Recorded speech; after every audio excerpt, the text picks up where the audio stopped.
and banking DSAs. This has been largely implemented with the cooperation of banks and the relevant government departments and entities. This is a problem that originates in part from the silo mentality of government, where each department maintains its own database and there is no cross-referencing, which we all agree must change and have integrated systems in order to avoid the double dipping. This has been addressed on a bilateral basis with the relevant departments. The challenge we experience has also fueled a serious conversation in government about how we better align and link the databases and systems across government. The process of overhauling the SCM processes of the UIF is also underway and is also part of the SIU investigation. On the 4th of September 2020, all COVID-19 Ters payments were put on hold in order to implement the adequate controls and mitigate the identified risks. The effectiveness of these new controls was then tested and assured by the Risk Management Unit and the internal audit. During the first payment run on the 21st of September, 2020, after the suspension of the COVID-19 Ters payment, where errors were detected, payments were rejected as part of the new controls. So the holes are being plugged. Looking forward, the Auditor General is currently auditing all the payments made from April to June 2020, and these new controls were fully implemented only on the 21st of September 2020. So the AG's second report may identify the same findings prior to the 21st of September 2020. However, the comprehensive audit has been submitted to the AG. The Special Investigation Unit is investigating to identify and charge individuals who benefited from the illegal payments and to recover the money. In some cases, bank accounts have been frozen and assets seized. People have been charged and arrested. 3.5 billion of wrongful payments have been recouped. Many thanks to the many honest, responsible employers who returned overpayments after realizing a mistake had been made. Often benefits were calculated on the basis of incorrect information. For others who returned overpayments, conscience is a wonderful thing. But it also helps if you know that the AG is looking into the payments and that the SIU is investigating. As I mentioned earlier, the UIF has also commenced its own program to follow the money, tracking every payment made. 8 audit and forensic audit companies have been appointed nationally to fast-track the process. The National Treasurer, GTEC, which is called Technical Advisory Center, has been working with the UIF to improve the system's functionality and enhance user-friendliness. They are also strengthening the normal UIF systems in preparation for the post-COVID period. Longer term, and in an attempt to proactively address long-standing underlying systemic problems, the DG has launched a process to conduct an organizational architecture review for the UIF and even the compensation fund. In simple terms, every aspect of the two funds, business models, systems, structures, and procedures will be reviewed and when necessary re-engineered with the intention of optimizing their effectiveness and service to the clients. 157 cases have been allocated for investigation, falling into the following categories. Employer withholding or underpaying employees' benefits, 38 cases. Employer using incorrect UIF reference numbers, 4 cases. Overpayment of the UIF to employers, there's 1 case we've identified thus far, but there are many. Individual claims, blocking companies' claims, 10 cases. Incorrect banking details, 8 cases. Suspected fraudulent claims, 90 cases, which include the following subcategories. Ghost employees, work and draw benefits, that's company claiming while it was fully functional. Company claiming for terminated employees, collusion between the employer and the employee to lodge fraudulent claims. Non-compliance with the employer or of the employers with the UIF Act, there are 6 cases. 67 cases have been finalized with 90 cases still pending. The House will want to know if criminal cases have already been opened. 3 cases have been instituted by the complainant. The UIF has instituted 75 cases, criminal cases. 11 people have been arrested, 10 have already appeared before the court. Chairperson, I would like to confirm that the UIF COVID-19 Ters benefit is implemented as it was intended to cushion the employees that have been temporarily laid off, and the money of the workers is managed and disbursed. AG findings have been acted upon and are ongoing. Lastly, fraud and corruption are being dealt with decisively and corruption being rooted out.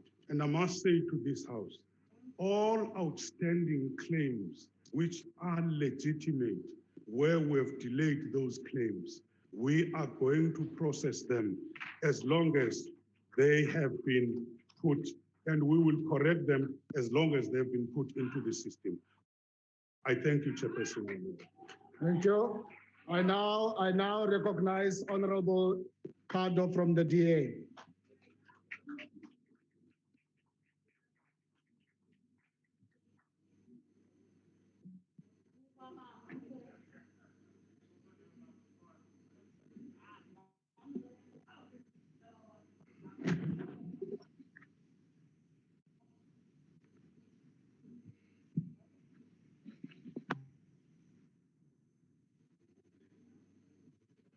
Honourable Chairperson, the DA welcomes the announcement by the Minister that there will be an architectural overview of the UIF.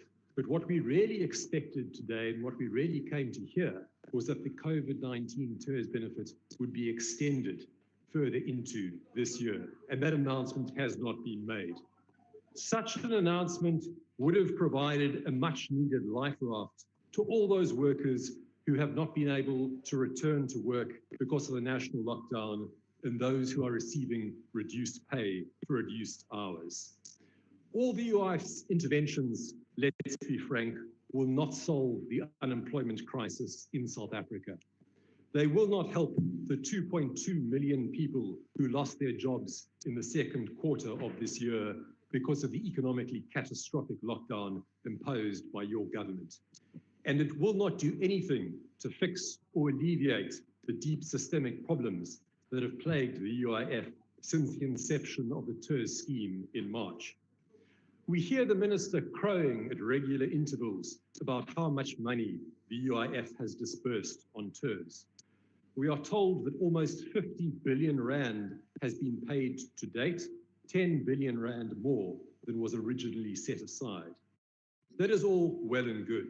It is a steadily declining supply of petrol in the Ters tank, so we are led to believe, fueling millions of hard-up workers. The problem is that thousands of workers are living on the oil ramp. Many still haven't seen a drop of what the minister promised them 7 months ago. Some workers still haven't received their Ters benefits for May, let alone July, August, or September. Many have been shortchanged. Others have been swindled. At first, employees were told that only their employers could apply for Ters on their behalf. They were told that they could apply directly themselves at one stage. And then they were told once more that their employers had to apply for them. The result is disorder, destitution, and desperation. South Africans have been swimming against the tide during the COVID-19 pandemic and lockdown. We're all in the same big fire pool, some in the shallow end, some in the deep end. But the Minister of Employment and Labour has proven himself to be a poor lifeguard. He has blown the whistle at employers trying to do their best instead of UIF employees not doing enough. He has taken his eye off the ball and fixed his glare in the wrong places. And when the minister dithers, the workers suffer. From the very beginning of lockdown, the DA suggested that the South African Revenue Service should take over the processing and payment of Ters benefits from the UIF. They would have done a much more efficient job, but the minister dithered and the workers suffered. There has been a series of knock-on effects on ordinary UIF claims. Mothers are at their wits' end waiting for their maternity benefits. Fathers wait in vain for their retrenchment benefits. Meanwhile, the minister dithers and the workers suffer. The Ters scheme is wrapped with fraud and financial irregularities. The minister claims now that he put financial controls in place to prevent fraud. The truth is that the minister dithered and the workers suffered. The Auditor General, audited Ters claims made in April and May, amounting to 28 billion rand, and he uncovered a staggering lack of verification and controls. Over 140 million rand was paid to applicants who had already received benefits from other state institutions, including 10 million rand to students receiving NSFAS stipends and 41 million rand to public servants who were getting full pay anyway. Over 30 million rand was paid to people with invalid identity numbers. Over 400,000 rand was paid to dead people. Over 200,000 rand was paid to applicants under the legal working age, and over 170,000 rand was paid to prisoners. The minister needs to follow up on each and every one of these cases and ensure criminal action is taken if it is warranted. If he dithers, the workers will suffer. Finally, the minister must take the nation into his confidence about how much money is left in the UIF's pot, how long it will last, and what steps the government is taking to ensure the UIF's long-term financial sustainability. In June, I questioned the minister about this. He replied that the UIF's actuaries had presented the department with 4 scenarios. One, where the unemployment rate peaks at 41% and the Ters benefit costs 48 billion rand. 2, where the unemployment rate peaks at 41% and Ters costs 68 billion rand. 3, unemployment peaks at 53.7%, Ters costs 48 billion rand. 4, the unemployment rate peaks at 53.7% and Ters costs 68 billion rand. In the first 2 scenarios, the UIF becomes financially unsound but can still pay claims. In the third scenario, the UIF wouldn't be able to pay claims on time, and it would have to implement measures much like the Road Accident Fund to prioritize payments. And in the fourth scenario, the fund would be in dire straits and would have to reduce benefits. We are rapidly approaching the worst case scenario. The expanded unemployment rate is sitting at 42%, and it's probably on its way up to 50%. Millions of youth are not in education, employment, and training. They have no source of income. Millions of workers have lost their jobs. Meanwhile, all this government can do is promise job opportunities through public employment programs. These opportunities, such as they are, constitute a band-aid over the giant hemorrhaging wound of joblessness in South Africa. For how long, Minister, will your top management at the UIF remain on precautionary suspension? How much money is left in the UIF pot? What consequences will there be for financial misconduct at the UIF? Minister, you need to play open cards with the South African nation. If you dither, the workers will suffer. Thank you. Thank you. I now recognize Honorable Member Mkonto from the EFF. It's now your opportunity. Honorable Mkonto. Thanks, House Chair. Chairperson, COVID-19 has exposed what we as the EFF has always said about the incompetence of the ruling party and the failure of inefficient administration. The UIF, the Compensation Fund, and all other entities that fall within the Department of Employment and Labor are entities in paper and do not exist in reality. More than 10 million people who are willing and ready to work but cannot find work. We must all ask ourselves the question as to why this department exists. Workers on their own, it is workers alone who can unshackle the chains of exploitation. The ruling party is more afraid of white people, white racist farmers and white bosses in factories and companies than poverty-stricken, exploited labor force and millions of unemployed, hungry young people roaming the streets of our country. The EFF remains the only radical leftist anti-capitalist and workers' movement pursuing the struggle for economic emancipation, the only emancipation that matters to workers.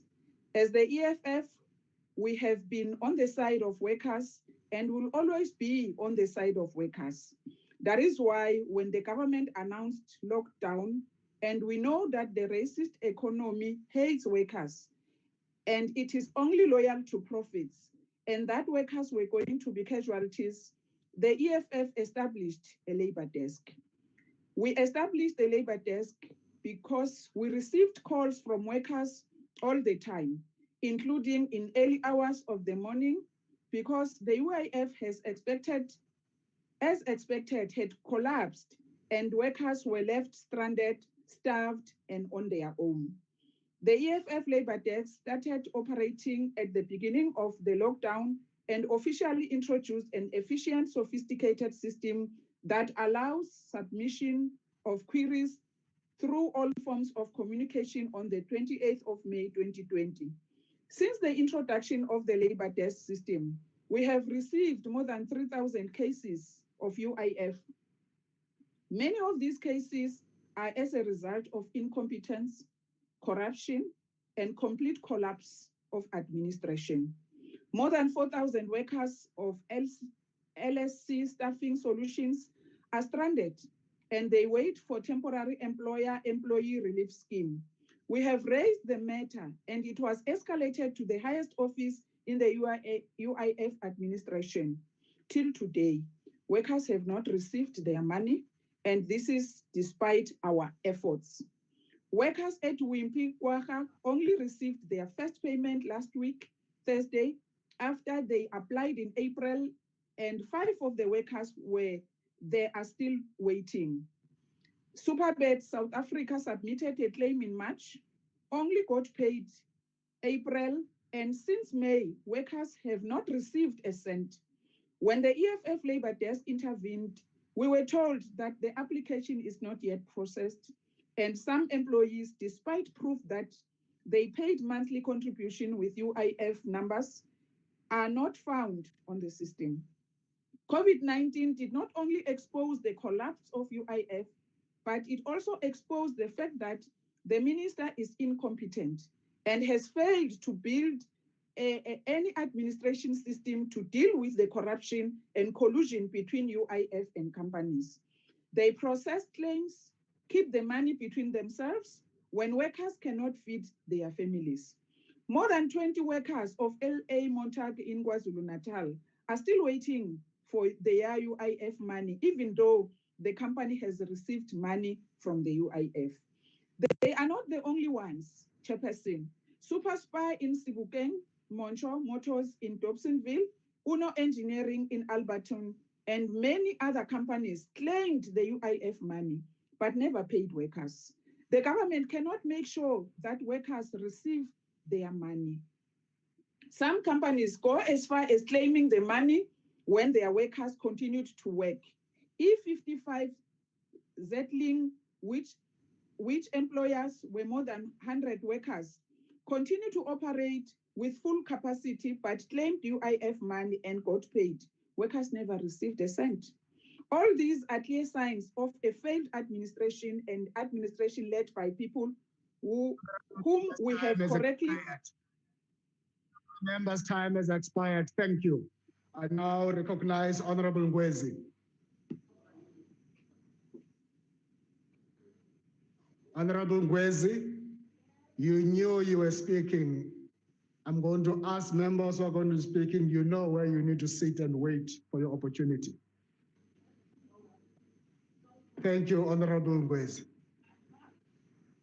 Thank you very much, Honorable House Chairperson, honorable members, Ninabesilo, fellow South Africans.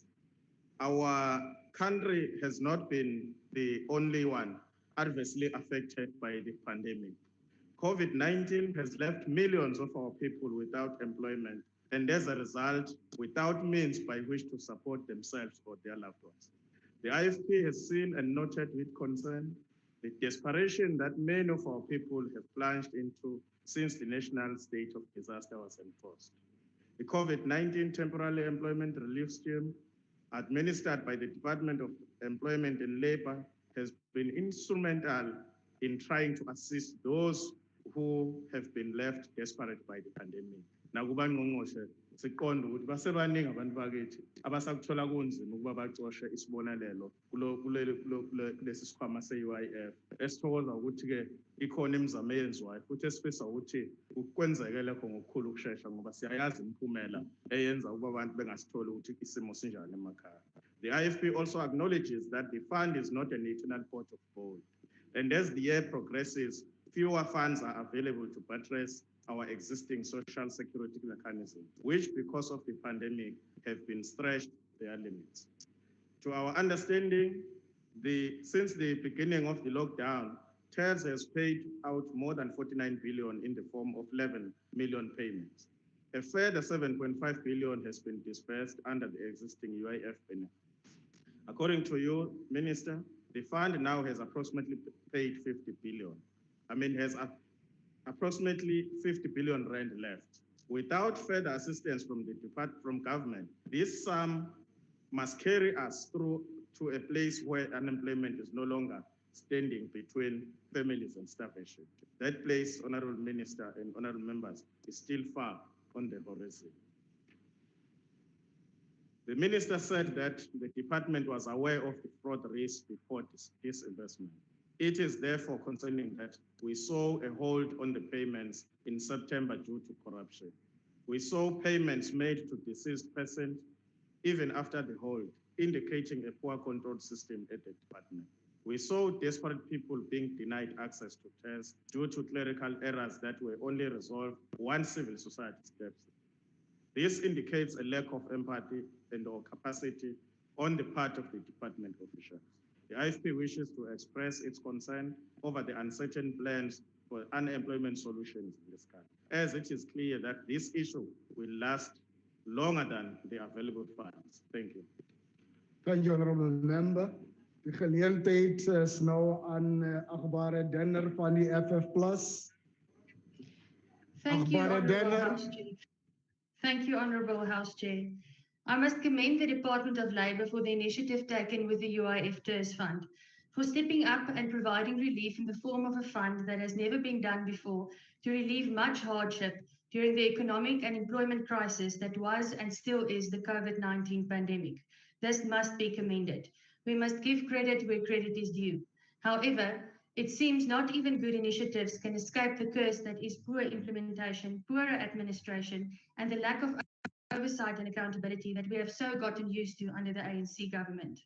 Yes, nearly 50 billion rand has been paid out to workers, but to Mavis Mogele from Bloemfontein, who works as a waitress in a restaurant, who has not received 1 cent since the fund's start at the beginning of lockdown, 50 billion rand makes no difference at all. And yes, she is registered with the fund. Yes, her contributions were paid up to date. Yes, her employer applied on her behalf. Yes, her employer inquired from the fund. Yes, everything was in order from the employer's side. Yes, her colleagues did receive their money, but no, Mavis did not. Mavis is the breadwinner in her family. She has 2 small children, and the UIF has failed her. And Mavis is not the only one, not by a long shot. My question to the Minister today, House Chair, is while there are many workers who benefited from the Ters Fund, why are there still so many like Mavis? Is it because of a lack of proper controls and administration? Is it because of poorly integrated systems? Why are there so many workers who slip through the cracks? I predict the Minister will be quick to refer to employers, as he has already done here today and usually does, who do not pay over their Ters money that they receive on behalf of their workers. Yet, yes, that is also a problem, and those employers must be named and shamed because their actions are unacceptable. But that is not what I'm referring to. The backlog must be addressed as a matter of urgency. Saying that it will be addressed somewhere in the future after the money was followed is simply not good enough. Workers are suffering now.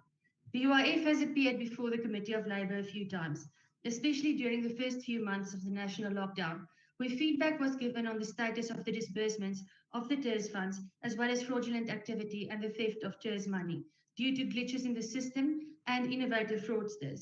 But my question has never been answered. Why are there still so many Mavises? We've taken note of the suspension of the Commissioner of the UIF and other managers.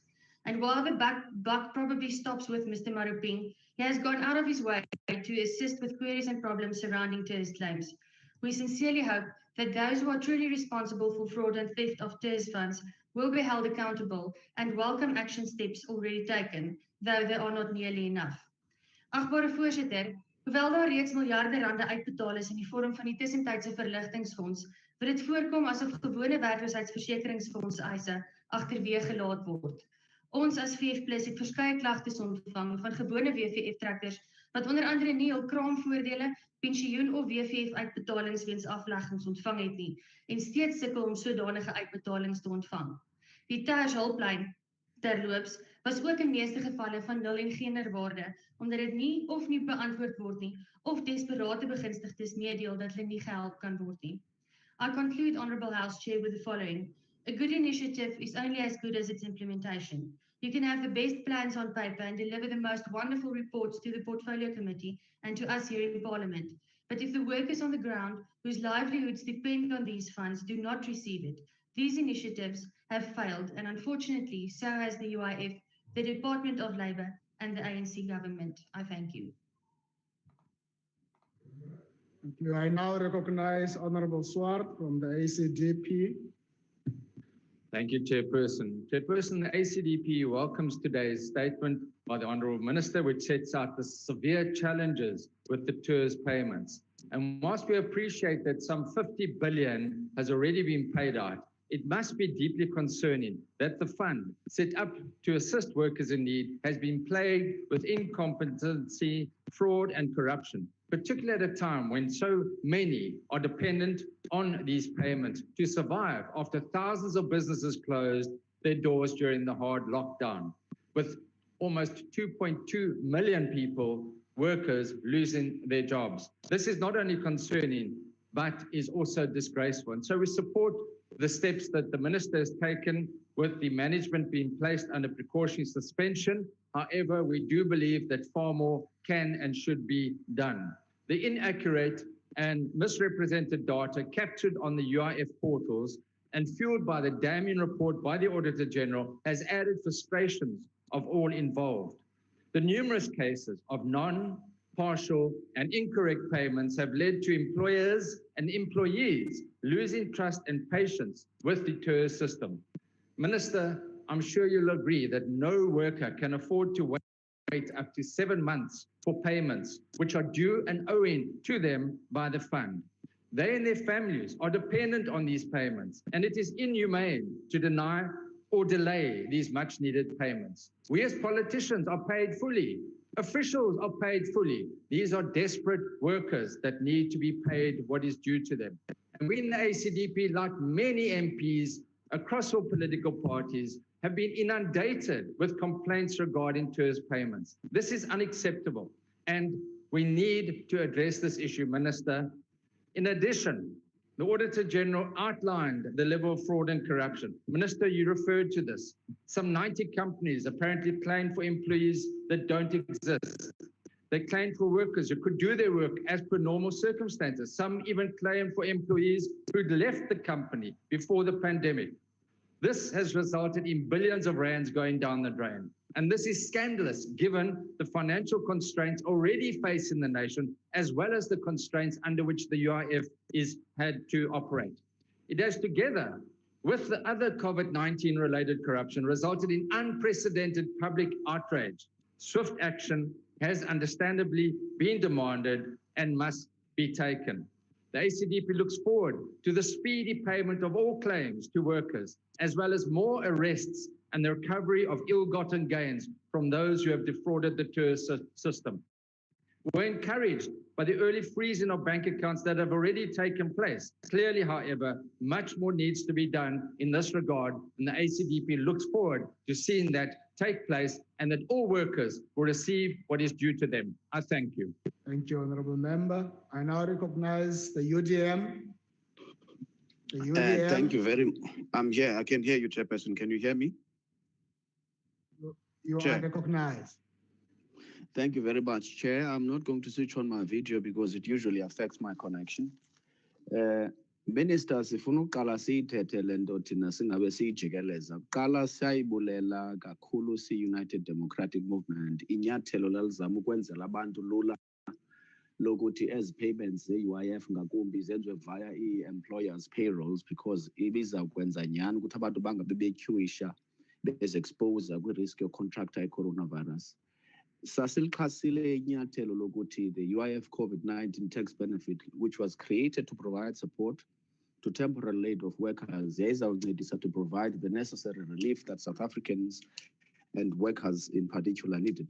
However, challenges ezikhoyo as we speak, ufumanisa ukuthi abantu abanye bahlele konke abakwazi ukubuyela emisebenzini eKapa kuba ii-applications zabo ziyadelaya, the payments have not been made.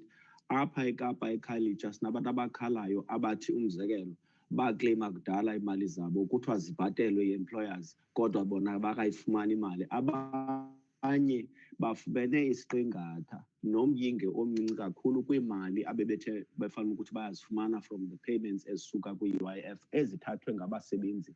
Abasebenzi base bayithatha abaqeshi gxeba minister bathathe le mali bayisebenzisa ezindlela yo-improve cash flow yabo bayifaka kwiingxaki zabo ze-businesses. Ikhona law allegation instead of ibhatalwe ngapha isiwe basebenzini aba bafanele ukuthi bayabenefita from the process.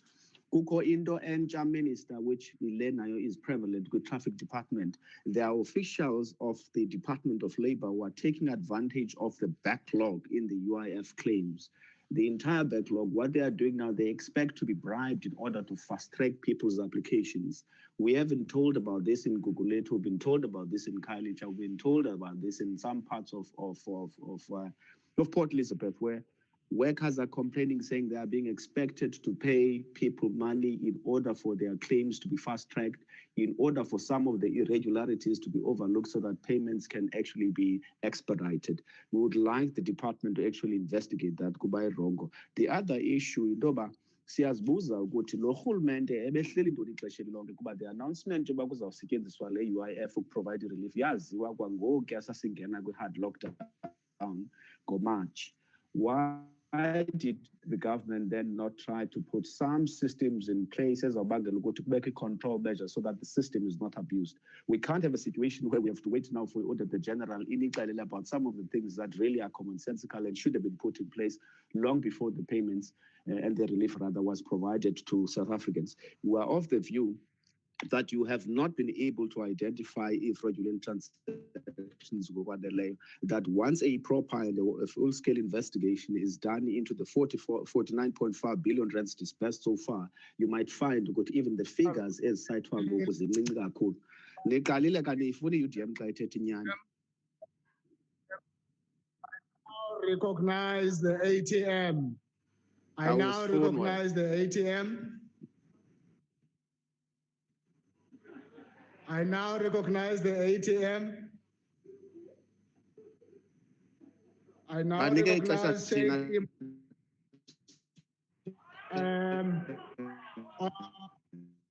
in Arms and ICT, please remove Honorable Mwaka.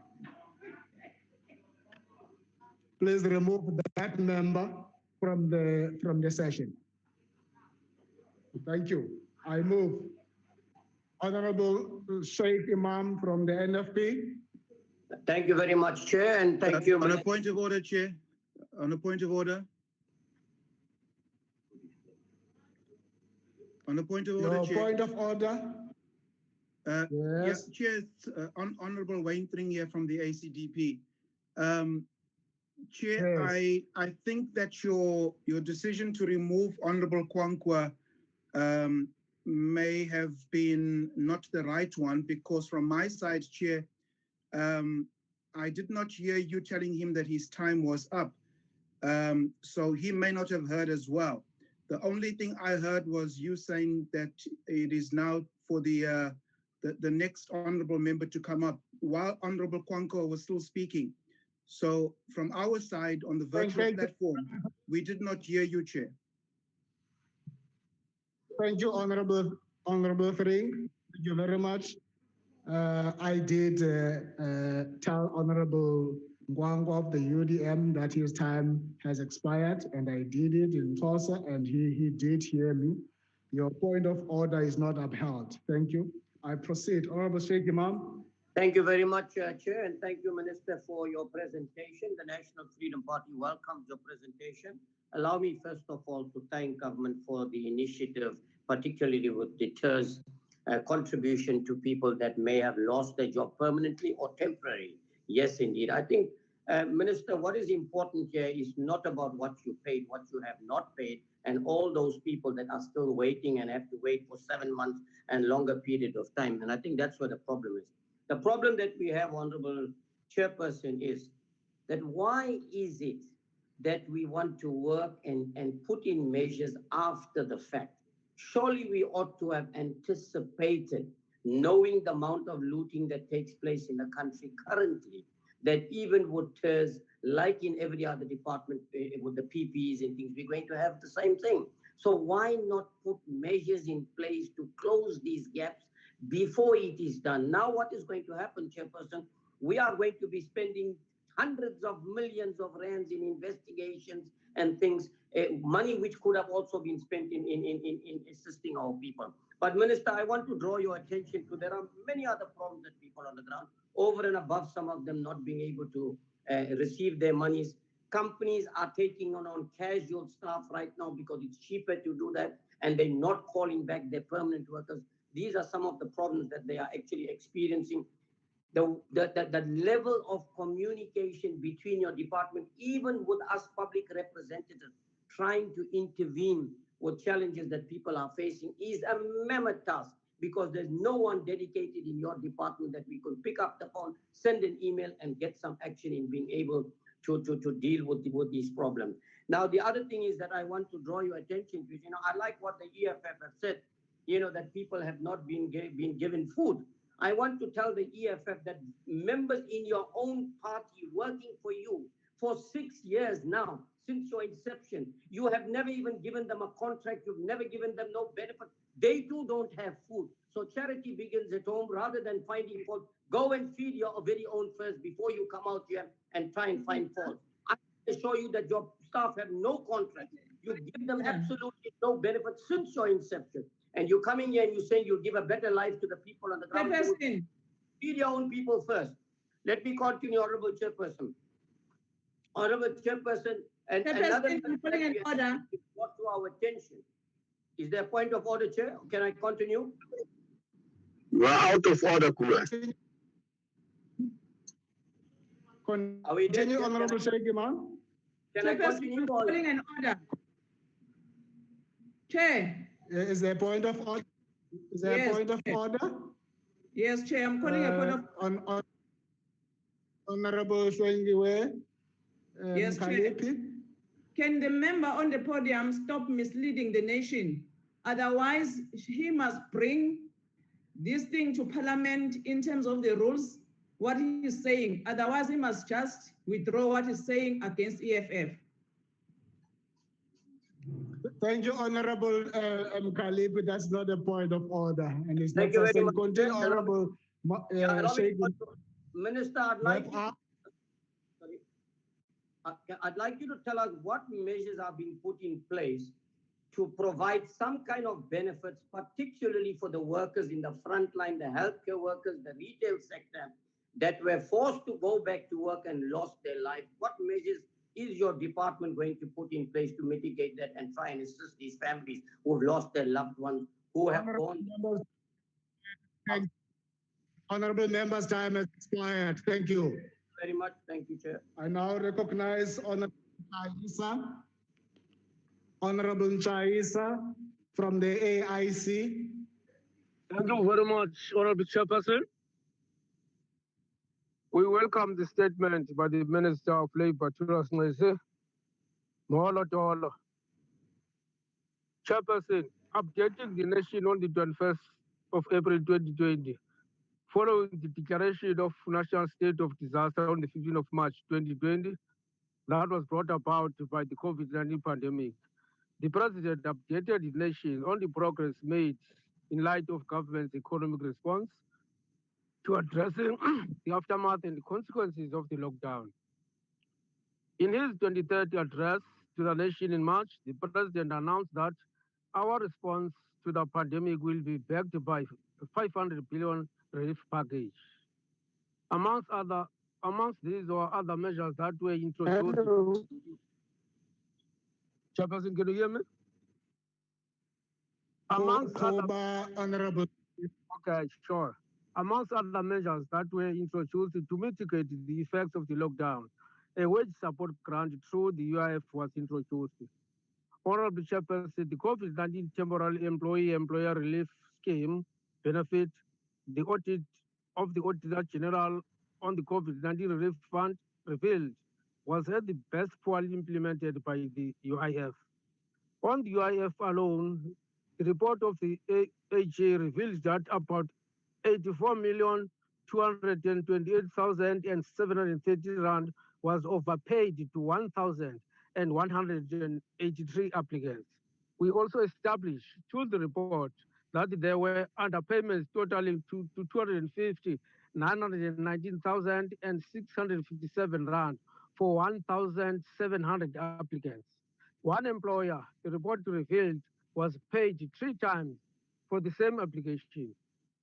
Honorable Chairperson, the payment of 5.7 million from the IF coffers earmarked for 200 workers was paid to a single person. Honorable Chairperson, to understand the tough reaction informing our attitude to what has dogged the UIF, one only needs to read Section 5 of the Unemployment Insurance Act, which requires the fund to provide payment of benefits in terms of the Act. It cannot be gainsaid that the dereliction of this legislative duty offends the very scheme of the Constitution, which is founded on the values of human dignity, among others. Chairperson, apart from the haste which the fund's chairperson was suspended, there's little evidence to show that the AG's recommendations have been implemented to the latter.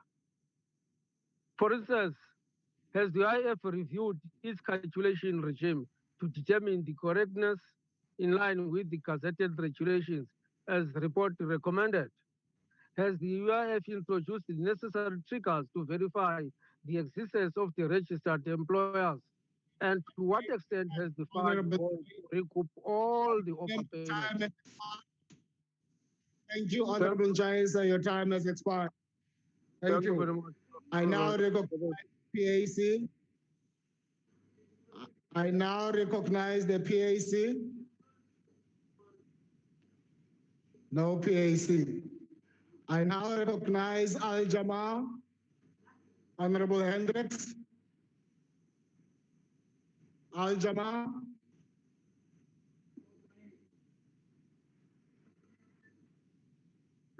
No Al-Jama. Honorable Chair, can you hear me? Honorable Chair. Yes, we can hear you.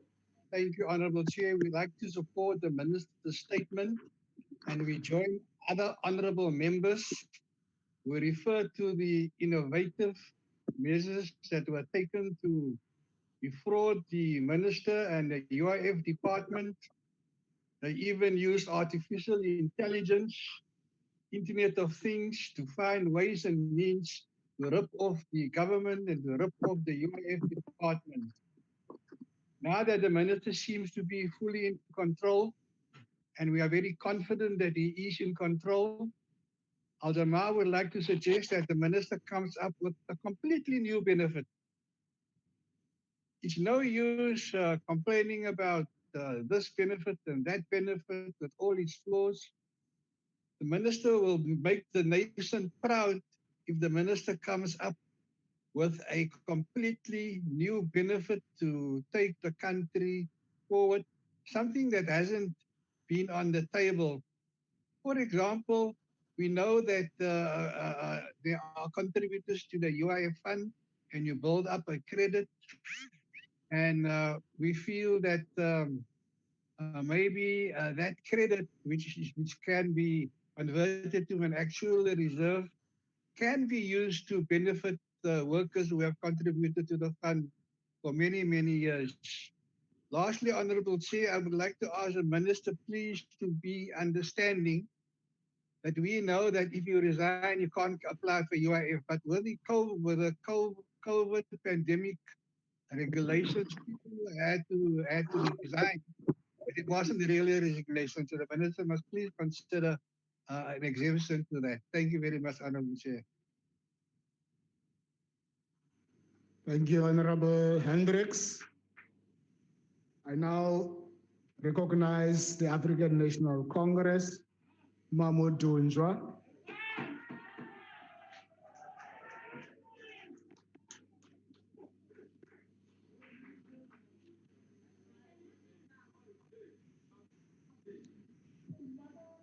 Mandibulise mhlali ngaphambili wanamhlanje, ndibulise kumalungu alendlu yowiso-mthetho, ndibulise ungqongqoshe wezabasebenzi, ndibulise kubo bonke oongqongqoshe namalungu amameleyo emakhaya, ndibulise kubantu baseMzantsi Afrika. Ndithe sihlalo xa ndijonga phambi kwaba ndingene kuloo nto, masime apha siyi-African National Congress sithi, ewe banintsi abasebenzi abathe baphulukana nobomi babo, ekungakumbi abasebenzi bezempilo. Endivuyayo ngamanye amaxesha ndizingce ukuba ilizwe, ikakhulu eMzantsi Afrika, lide lazi into kokokuba aba basebenzi bezempilo ngabasebenzi abazincamayo. Sithi ke kumakhaya abo nakwizihlobo zabo, ewe kubuhlungu nakuthi. Phambi kokuba ndingene kakhulu kwenza uba ndingashiywa lixesha, ingumnqa namhlanje into kokokuba i-TFF ine-Labour desk, kodwa phaya ekomitini imane sithi sifuna ukuba sibe ne-Labour desk. Ithi phaya ekomitini xa kuthiwa yiza nazo ezi zinto enizifumanayo, azizi, siziva namhlanje. Asithi abantu mabangazitsho, kodwa xa sizifuna siyibizile ikomiti ukuba mayize phambi kwethu. Kuba kaloku xa simbiza ungqongqoshe noDiji uba mabaze phambi kwethu, sifuna ukubanika yonke le miqathango. Sonke apha siyabizwa ngabantu ngemfonomfono kusasa, emini nangokuhlwa. Kodwa ayiyonene, ayiyonyaniso into kokuba nokwabantu abahoywa lisebe lemisebenzi. Siyacela ke ngqongqoshe into kokuba ezi zinto ebezithethwa apha sizawuzilandelela phaa ekomitini. Kungumnqa namhlanje, akho mntu uthethayo, nobody, you know, the people that, in particular the Democratic Alliance, talking more on the challenges that abasebenzi ababekwe kuzo ngabaqashi. Abaqashi that have put our workers, majority of them, in a situation that is unpalatable. And what do we mean about that? Batsala imali zabo bangazisi kwi-UIF. Batsale imali zabo bathi banabasebenzi abalishumi, kodwa phaa kwi-UIF barejistarishe abasebenzi abahlanu. Xa kuthiwa ke ngoku lisebe le-employment and labor, we are going to follow our money. And it was not that the department has never had any program in ensuring that all the challenges that are there are being followed. That is why even before the AG's report, there was what was called follow your money. And when the money was followed, bathi abanasazela beze bathi hayi thina sifumene imali eninzi. And when others were checked, companies were not there. And those, some of them are your friends and your members.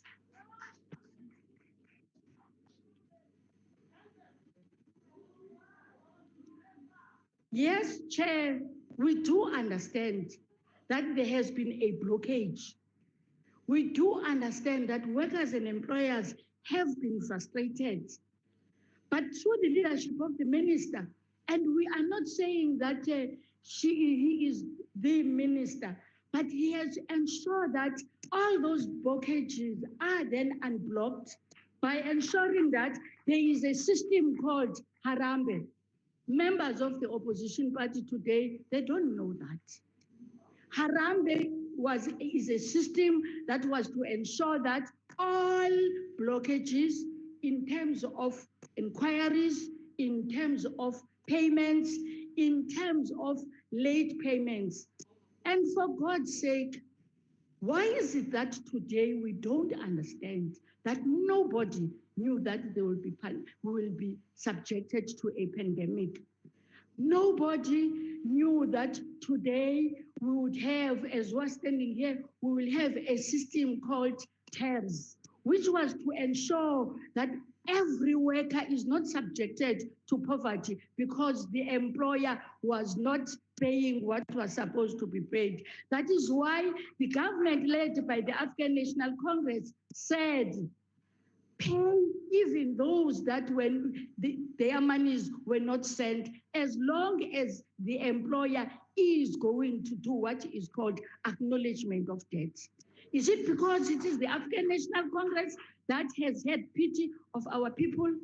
No, good people. I think I agree with EFF. Give credit where is due. And we are not implying that the employment and labor has got no shortcomings like any other department. What we want to put across here today, that is why I have decided, Chair, Chief Whip, I'm not going to go into figures because there is a lot that has been said outside, confusing our people as if this government is not doing anything. It is then going to be important that, and today, members of parliament are seated here asking for AG's findings. Committees have not yet, we are to call the AG because we want the department, because we want the department to take us finding by finding. And we are happy that there are some people that have been suspended, but we hope, Minister, it's not only going to be the senior members, even the middle managers.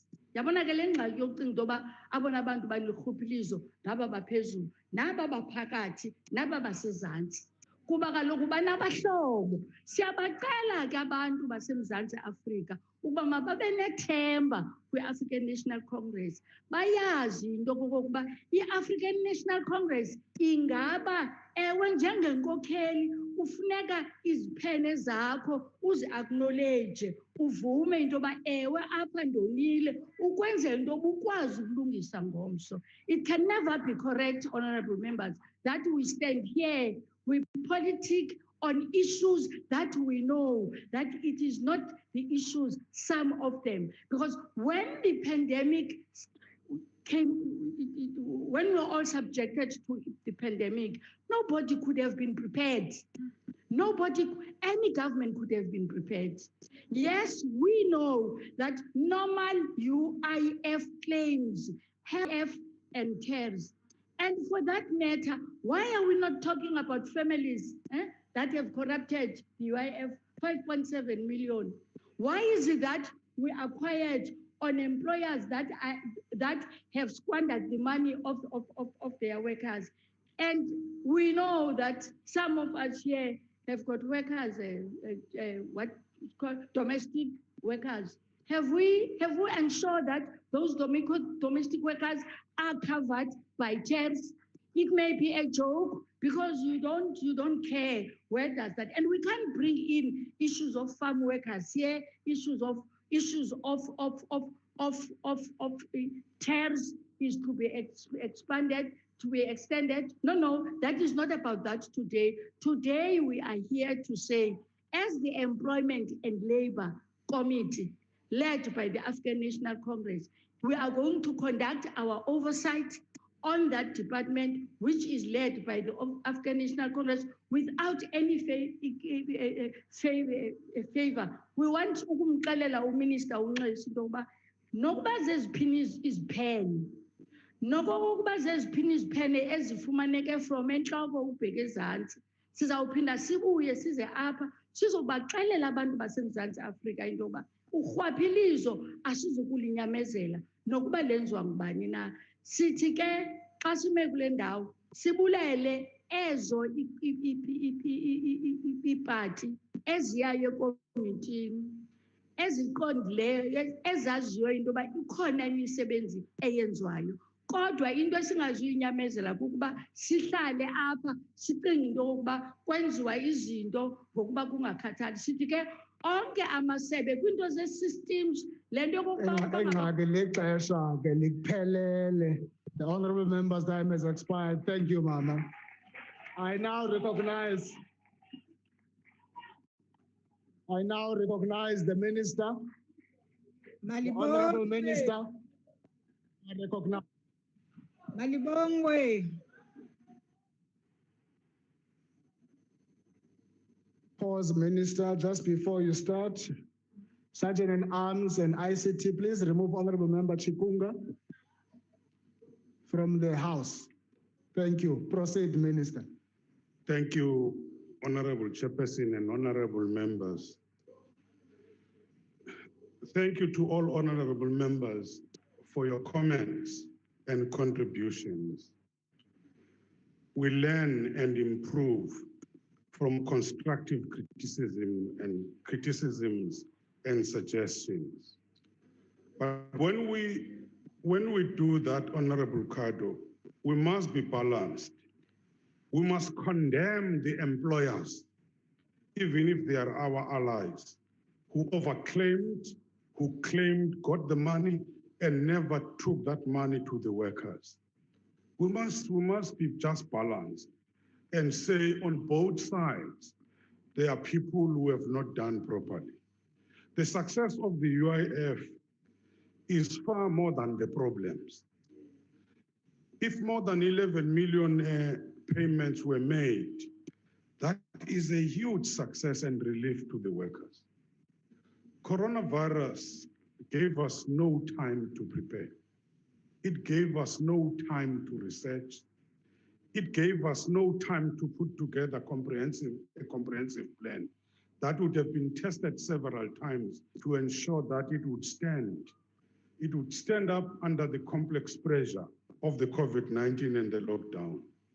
But let's remember, colleagues, even here in Parliament, all over in the workplaces, there were no workers. Remember level 5, remember level 4 and level 3. But even with us, almost all our labor centers were closed during that particular time. So let's not think that everything was well and so on. Just want to raise a few issues. Honorable Kado, you raised a very big issue, expected large-scale retrenchment in the region of 2 million. It might even be more than that. This is a question in part about the national economic recovery and the economic reconstruction and recovery plan, which was announced by the president last Thursday. I won't repeat that. Save to flag that it includes 800,000 additional public employment opportunities. But you can't say if the government comes with 340,000 school assistants to help the teachers, you don't say those are the jobs. I don't know, what are you talking about? Those assistants have been there in the other schools, but not there in the schools of the disadvantaged. And these are the unemployed graduates and the matriculants. The massive infrastructure projects are the employment creator. There's going to be those thousands of jobs. That's why we have announced as government through the president, the massive infrastructure projects. And we're ready to spend money, and economists will tell you, whatever you, like Madiba was here, whatever you compromise in your budget when you have constraints, but you can't compromise spending on infrastructure because it's an investment and it creates the jobs. I can also say this, that the president consulted fully with all sections of government as well as social partners in NETLEC, who were specifically invited to make proposals. Even business supported, but also cautioned, like anybody is cautioning. Implementation is going to be very key to deal with this issue of the jobs. And from the Department of the Employment, I can be able to point out that the role of the CCMA and the normal Ters, the Employer-Employee Rescue Scheme, is saving jobs. In terms of the Section 189 retrenchment applications to the CCMA, over 50% of those jobs are saved. And I would also point to the labor activation program designed to retain and create jobs, support new ventures and provide for training and retraining of the unemployed workers, including the retrenched workers, for the demands of the labor method. And of course, the normal UIF, which continued to function without interruption during the lockdown, is there to assist the retrenched workers. But we expect millions of workers. But let me also raise this issue about the UIF resources and the issue of the sustainability of the fund. Before the UIF committed to pay the COVID-19 Ters benefits, this was done after consultation with the board and the actuaries. But remember, the UIF special Ters was not part of what was budgeted for. It came as a result of us thinking about what will happen to the millions of the workers. And hence we went into discussions at the level of NETLEC, and we agreed with all the social partners, the labor movement, the business, and the community, that this must be implemented, which came from government. Initially, we budgeted for 40 billion for 3 months. But remember now, we went beyond the 3 months. So we had even up to the 15th of October, we kept on saying we are increasing, we're extending to this month and so on. And that meant resources which were never budgeted for. We kept on recalling our investments, which were made as the UIF. So with the extensions and the lockdown and the continuing need for income or for income support to laid off workers, we projected that we'd need the budget for 60 billion. The liquidity and sustainability of the fund is under constant monitoring and review. We have actuaries, and they are able to tell us this is where we are now. I cannot hear Honorable Cardo announce that we are extending. That would be unilateral. It must be a product of discussion of the social partners. But we must also look at the liquidity, the sustainability, informed by the economists and the actuaries. I cannot just come here and be populist and make that announcement. So I should mention that the COVID-19 Ters benefit and ordinary UIF benefits are important or are an important part of the economic stimulus package. And let me also say this one. I was assured, and I still want to repeat this, I was assured that controls were indeed in place. But in the end, the UIF was caught between a rock and a hard place. We were under pressure to start making payments to laid off workers with no time to test and refine those controls. Then I would give the House this comfort that from the start, we put in place a comprehensive backstop. What I've said, they follow the money, and Comrade Dunjwa referred to this. Thank you, Honorable Minister. Program. Honorable Minister's time has expired. Thank you.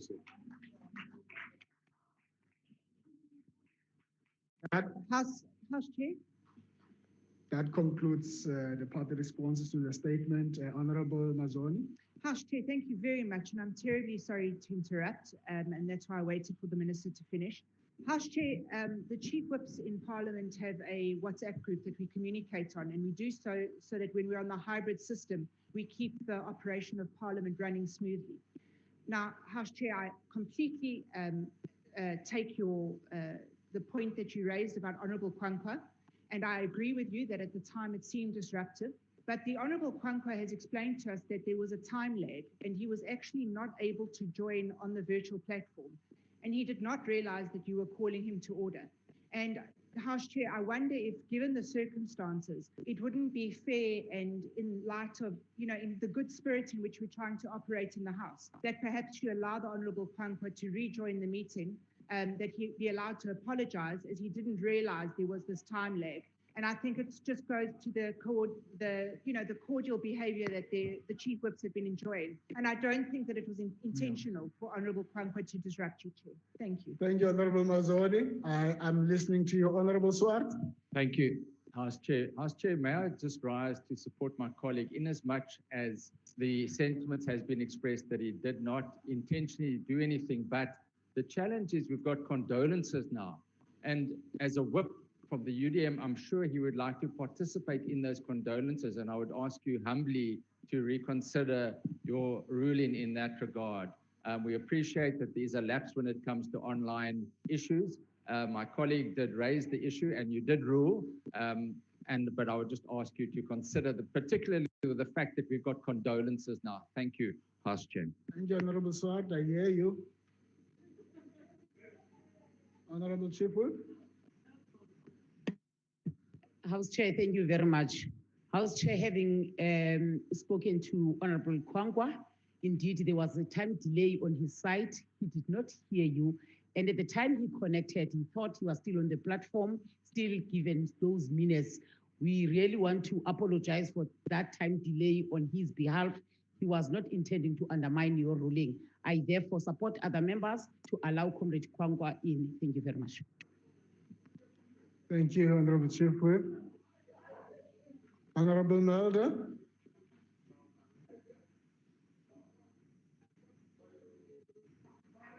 No. Honourable Chairperson, I can't add anything. I think the colleagues have said what needs to be said. Thank you. Honourable Sheikh Imam. Thank you, Honourable Chairperson. I want to concur with my colleagues, Chair, that sometimes with the other disruption in the House and through the system, this virtual meeting, it's sometimes very difficult for one to hear. And I would plead with you, Chairperson, to consider that and allow Honourable Kwankwa to participate in the rest of the media session. Thank you very much. Thank you, Honourable Sheikh Imam. Is there any other Chief Whip in the virtual who wants to say something before I make a ruling? Because I am going to make a ruling.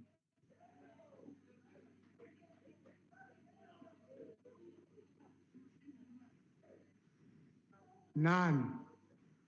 Thank you very much. Honourable members, I have listened to the concerns raised by the various Chief Whips. It's clear the presiding officer is being mobilized to reconsider his ruling. I do want to say I sympathize with all the Chief Whips who have spoken on this matter. And I do want to say, members, I have made a ruling as a presiding officer, and the ruling was made on a member who not once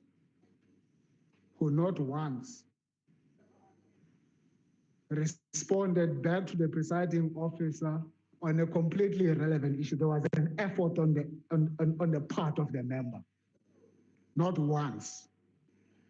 And therefore, we have been very consistent with these rulings in this House. And after him, I have already ruled on another member, Chikunga, to leave the House. Honorable Nkwankwa, as we all know, if there's an issue that he's not happy with the ruling of the presiding officer, he knows what to do. There's a route to take to remedy that situation. There's a separate issue members are raising, which is an emotional issue, that he was going to participate in the condolences. a completely separate matter.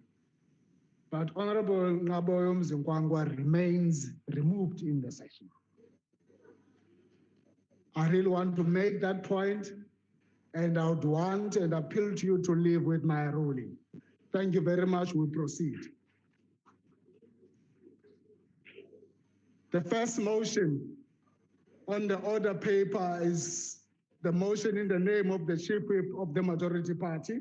I now recognize the Honorable Chief Whip of the Majority Party from the chamber.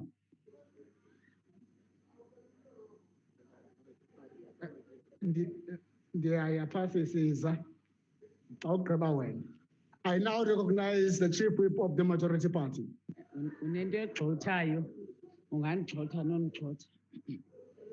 Thank you very much, House Chair. House Chair, that I want to move that the House notes the sadness and sudden passing of African National Congress MP, Ms. Dora Dunana Lamini, who passed on a Wednesday, the 10th of June, 2020, just few hours after she logged out of plenary. Recognizes that Ms. Lamini was one of the 231 representatives of the governing party sworn in as a member of the 6th Parliament following 2019 national government elections. Kananjalo, ilungu eli belike laba yingxalenye yabameli be-African National Congress phaya kwindlu yephondo e-KZN. Sisenza nokuvakalisa kananjalo into yoba akufika apha uye waba yinxalenye yekomiti ejongane ne-public enterprise. We acknowledge that she worked diligently from her constituency office in KwaZulu-Natal as we were monitoring reopening of schools. On the 8th of June, she went to a school to address all learners in that particular school. That on its own demonstrated how committed the honorable member was to service the people. Further acknowledges her last act of duty, which saw her attending assembly plenary. Remember, Comrade Mama Lamini as a dedicated public representative who served until the last moment. This House extends heartfelt condolences kusapho isihlobo kunye nezalamane. Asizanga nanto ukuze emhlabeni kusehleni ke ngoko asingephumi nanto. Thuthuzelekani kuba yena icekwa ulibekile ebandla. Enkosi. Thank you, Honorable Chief Whip. Before I recognize the list of speakers, may I take this opportunity to recognize and welcome 3 family members in the gallery of the 4 that have fallen. We have the Lamini family in the gallery represented by members of the family, brother and daughter with us. We have in the gallery the Peter family represented by wife and son with us today. We have in the gallery the Mohammed family represented by brother, sister, and his son. You are all welcome. Thank you very much. I now recognize Honorable Fakalia from the DA. Kachalia, my apologies.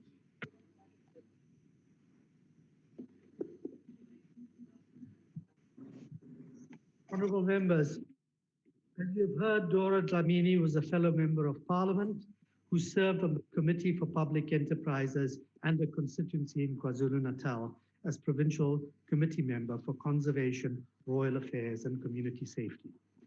She died an untimely death after attending a plenary session via Zoom. When a fellow human being dies, more so one who has served in close proximity to you, as Dora Dlamini did with me in the Portfolio Committee, it is incumbent on us to put our differences aside and to focus on what makes us one. A common humanity and a commitment to serve and help create a better world is what binds us. We may differ on the route to get there, but the shared destination unites us. Our thoughts are with her comrades and all who were touched by her in her journey. Allow me to share with you a poem by Shannon Alder, which has sustained me in times of loss. I hope it provides solace to those mourning in these difficult times. Hope is above, not found in the deep. I'm alive to your memories and dreams when you sleep. I will greet you at sunset, and when the moon's evening smile, I will light your path home every last lonely mile. My friends, have no fear, my work was well done. In this life I broke the waves and rode the swell. I found in those that I called my crew, my love will be the compass that will see you through. So don't look at me on the ocean's floor to find I've never left the weathered docks of your loving mind. For I am the moon, the wind, and the whale's evening song. I'm the sailor of eternity whose voyage is not gone. Dora Dlamini has passed the earth to go to the ancestors. Thank you. Thank you, Honorable Member Katalia. I now recognize Honorable Komane from the Economic Freedom Fighters. From the chamber. Let me take this opportunity to thank the chairperson of the House, members of Parliament, both in the chamber and on visual platform, the leadership of the EFF, and greet all the members of South Africa. I rise on behalf of the EFF to convey our condolences to the Dlamini family and the ANC as an organization that Ms. Dlamini was serving under, and having served both in the NCOP and in the National Assembly. I wish to state that in times like this, we need to move away from being partisan. For that, as the EFF, we convey our heartfelt condolences. We further would like to thank the family for the dedicated member they have given to us as the Portfolio Committee on Public Enterprise. She has served the committee to her last day with determination and selflessness, and for that we will remember her. We will remember her for the kindness that most of us lack and which is of most need. For that, as the economic freedom fighters, we say to members of the ANC and both the Dlamini family, Thank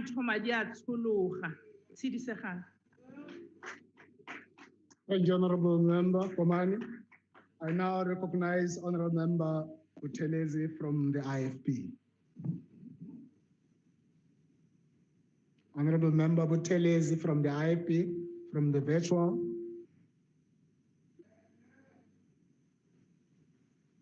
He's not there.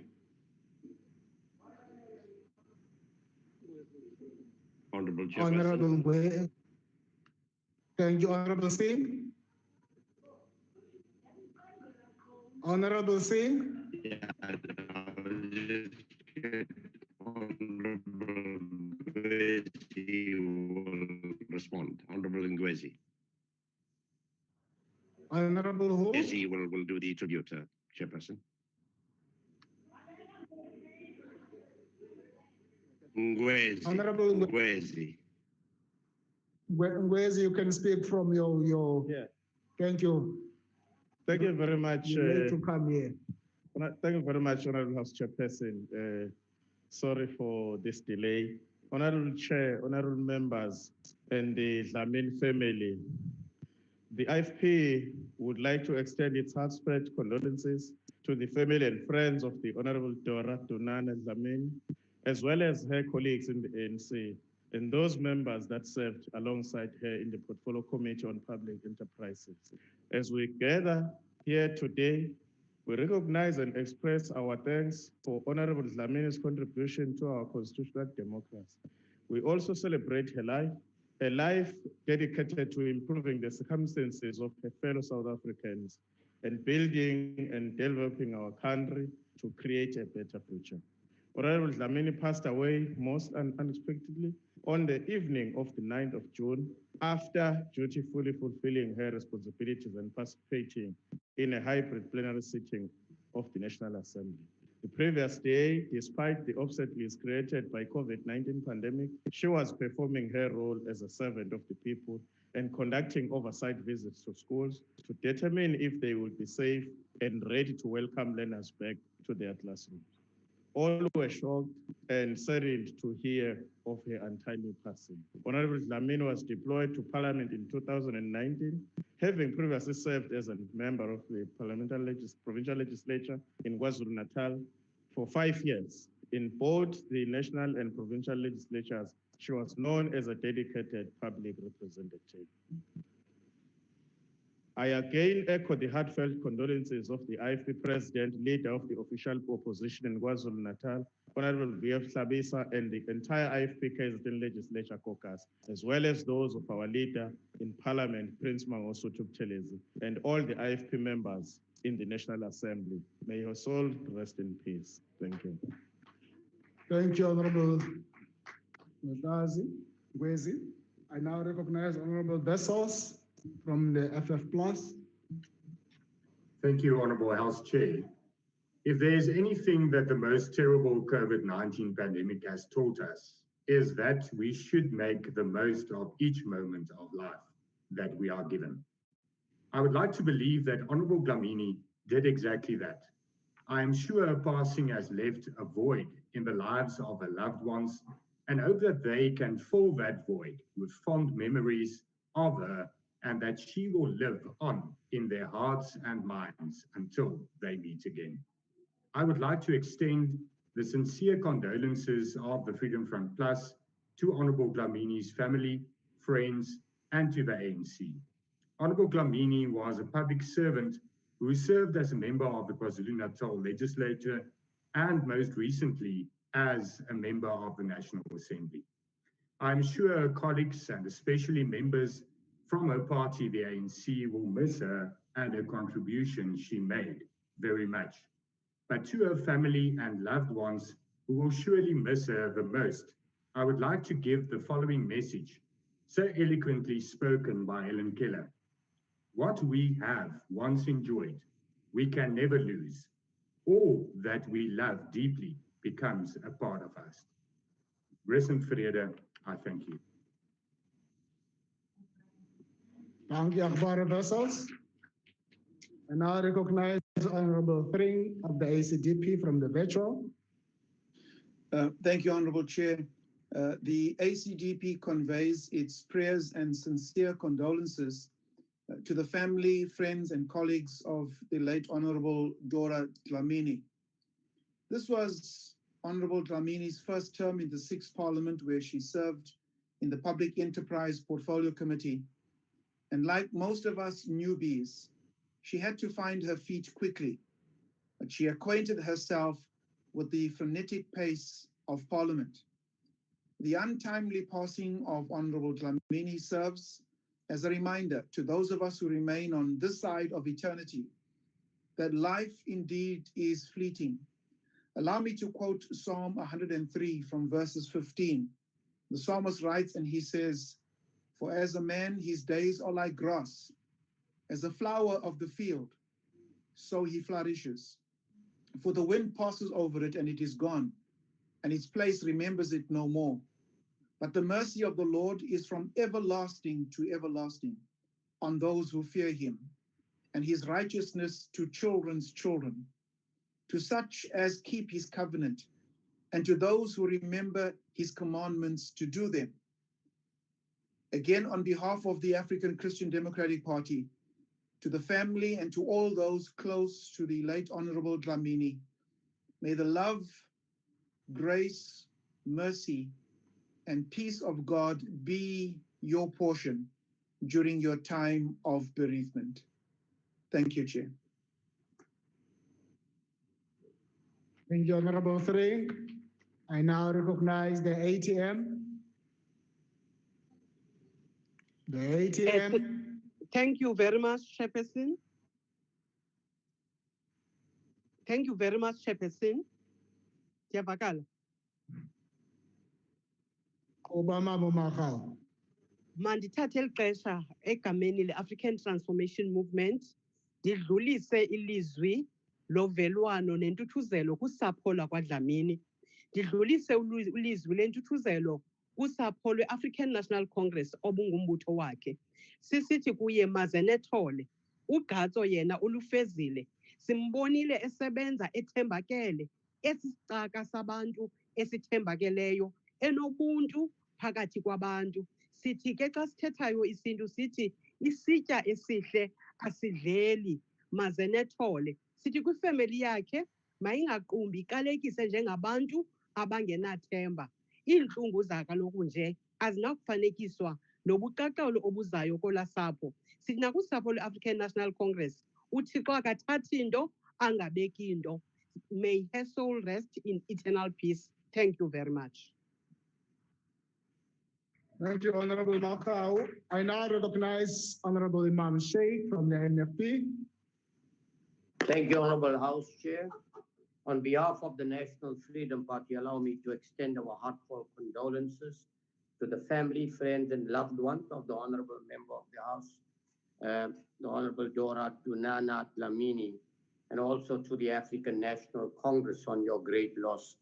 It is very evident and clear that the Honorable Member served with distinction with the highest level of integrity. She belonged to various portfolios. First of all, I think the Portfolio Committee on Public Enterprise. She's been an alternate member in the Agriculture and Rural Development Committee, also on an alternate in the Transport Committee. She's also served as a member of the Royal Household, Premier and Royal Household Committee for a period of time, very committed and dedicated to her constituency, an ideal example of a public representative who knew and understand.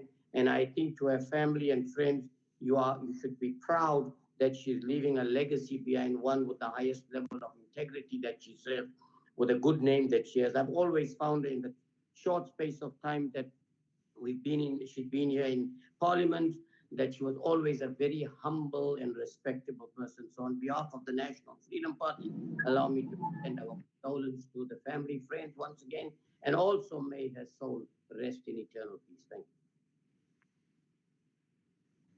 Thank you. I now recognize Honorable Shaisa from the AIC. Thank you very much, Honorable Chairperson. As African Independent Congress, let me convey our condolences to the family of Dora Lamini. She was a true servant of the people. As a member of the public enterprises and other committees, she did her work very good. The stellar work that she exemplified during her tenure in the public enterprises cannot be overemphasized. She was prepared to deal with the underperforming SOEs. She did her part as a member of Parliament.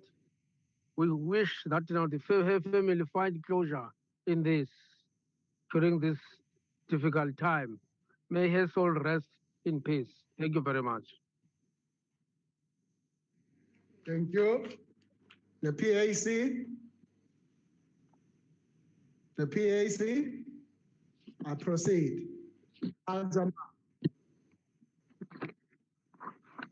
Thank you, Honorable Chair. Honorable Chair, Honorable Dora Dumana Lamini.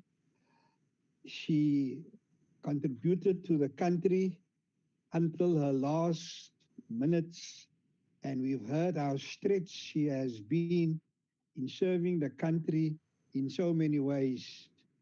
Honorable Chair, it has also mystified me that There are many members of parliament that we really don't know, and it's only when they pass on that we do some research to find out more about honorable members of parliament. So when we started to research and we found that the Honorable Lamini, she not only served the ANC very well, she served the constituency office very well, she served parliament very well, and this never comes to the fore. We don't realize how honorable members of parliament stretch themselves to serve the nation. So Al-Jamaa notes with sadness the sudden death of a committed member. Mr. Lamini has been noted as a hard worker in our constituency, in the KZN province. We extend a heartfelt condolence to the Lamini family, friends and colleagues, the ANC and fellow members of the Portfolio Committee on Public Enterprises on which he served. May your soul, Honorable House Chair, rest in peace. Thank you, Honorable Hendricks. I now recognize the African National Congress, Honorable Mohammed. Honorable Mohammed from the ANC. House Chair, am I audible? House Chair? Oh, thank you. Oh. Greetings to honorable members, the bereaved families, leadership from provinces and the regions, ladies and gentlemen. House Chair, as I present this motion, I would like to thank you for giving me the opportunity to pay Comrade Dora my last respect. Many of us will be well aware that Comrade Dora was one of those that had forsaken their families, and she sacrificed her youthfulness to join the liberation struggle so that many of the South Africans could be liberated and enjoy their freedom. This parliament is the product of many comrades who sacrificed their lives to liberate the country. Comrade Dora was a true soldier, a combatant, a community worker, a true organizer, a negotiator, a very diligent member of the parliament, one of the gallant fighters, very friendly but selective, with an open heart but short-tempered, humble yet firm.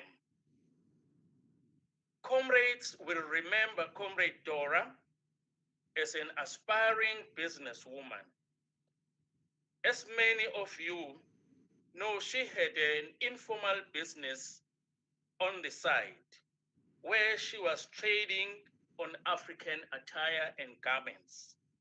In addition, she ran a small poultry farm in her backyard. With all that said, she never missed a meeting or failed to complete any of her assignments. She was very unique in character, full of energy and hardworking. A character she kept till her last day, a day on which, after parliamentary meeting, which many of us would have called it a day, but not Comrade Dora. She continued. She submitted her recruiter pack and subscriptions to the ANC office before going to her constituency office in KwaMashu. It was on that day that she succumbed to the tragedy and passed on. As a member of parliament, Comrade Dora was my mentor. She had a better understanding of the rules and procedures in parliament. She served on Public Enterprises Committee and she led and was the lead person for transport. She believed that Transnet had a great potential in the global trade. She saw an opportunity for job creation, learnerships, and skills training to benefit the communities. She was very much obsessed with the idea of alignment in the appointment of executives and the board of directors. She was very much against the perpetual acting positions. She believed that a person in an acting position does not give their full potential. We are thankful to the Chief Whip for promptly giving us a person with the caliber of Honorable Advocate Mohammed to assist in fulfilling the objectives and the goals of the committee. Comrade Dora left many tools for us to choose from. We hope her spirit remain with us for long. To the Lamini family, your loss is our loss. For her organization and parliament, one loss is too many. Rest in peace, Comrade Dora. We shall miss you. Long live the spirit of Comrade Dora. Long live. Thank you, Chair. Thank you, Honorable Mohammed. That concludes the speakers list on this matter. I take it that there are no objections to the motion being adopted. Will members please rise to observe a moment of silence in memory of Mrs. D DDlamini.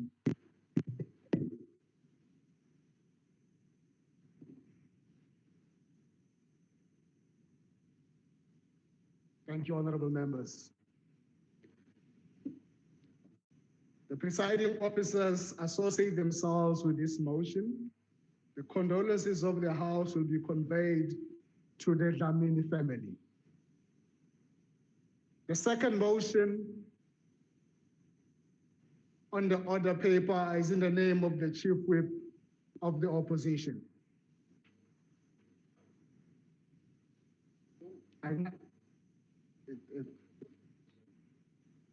I now recognize the Chief Whip of the opposition from the chamber.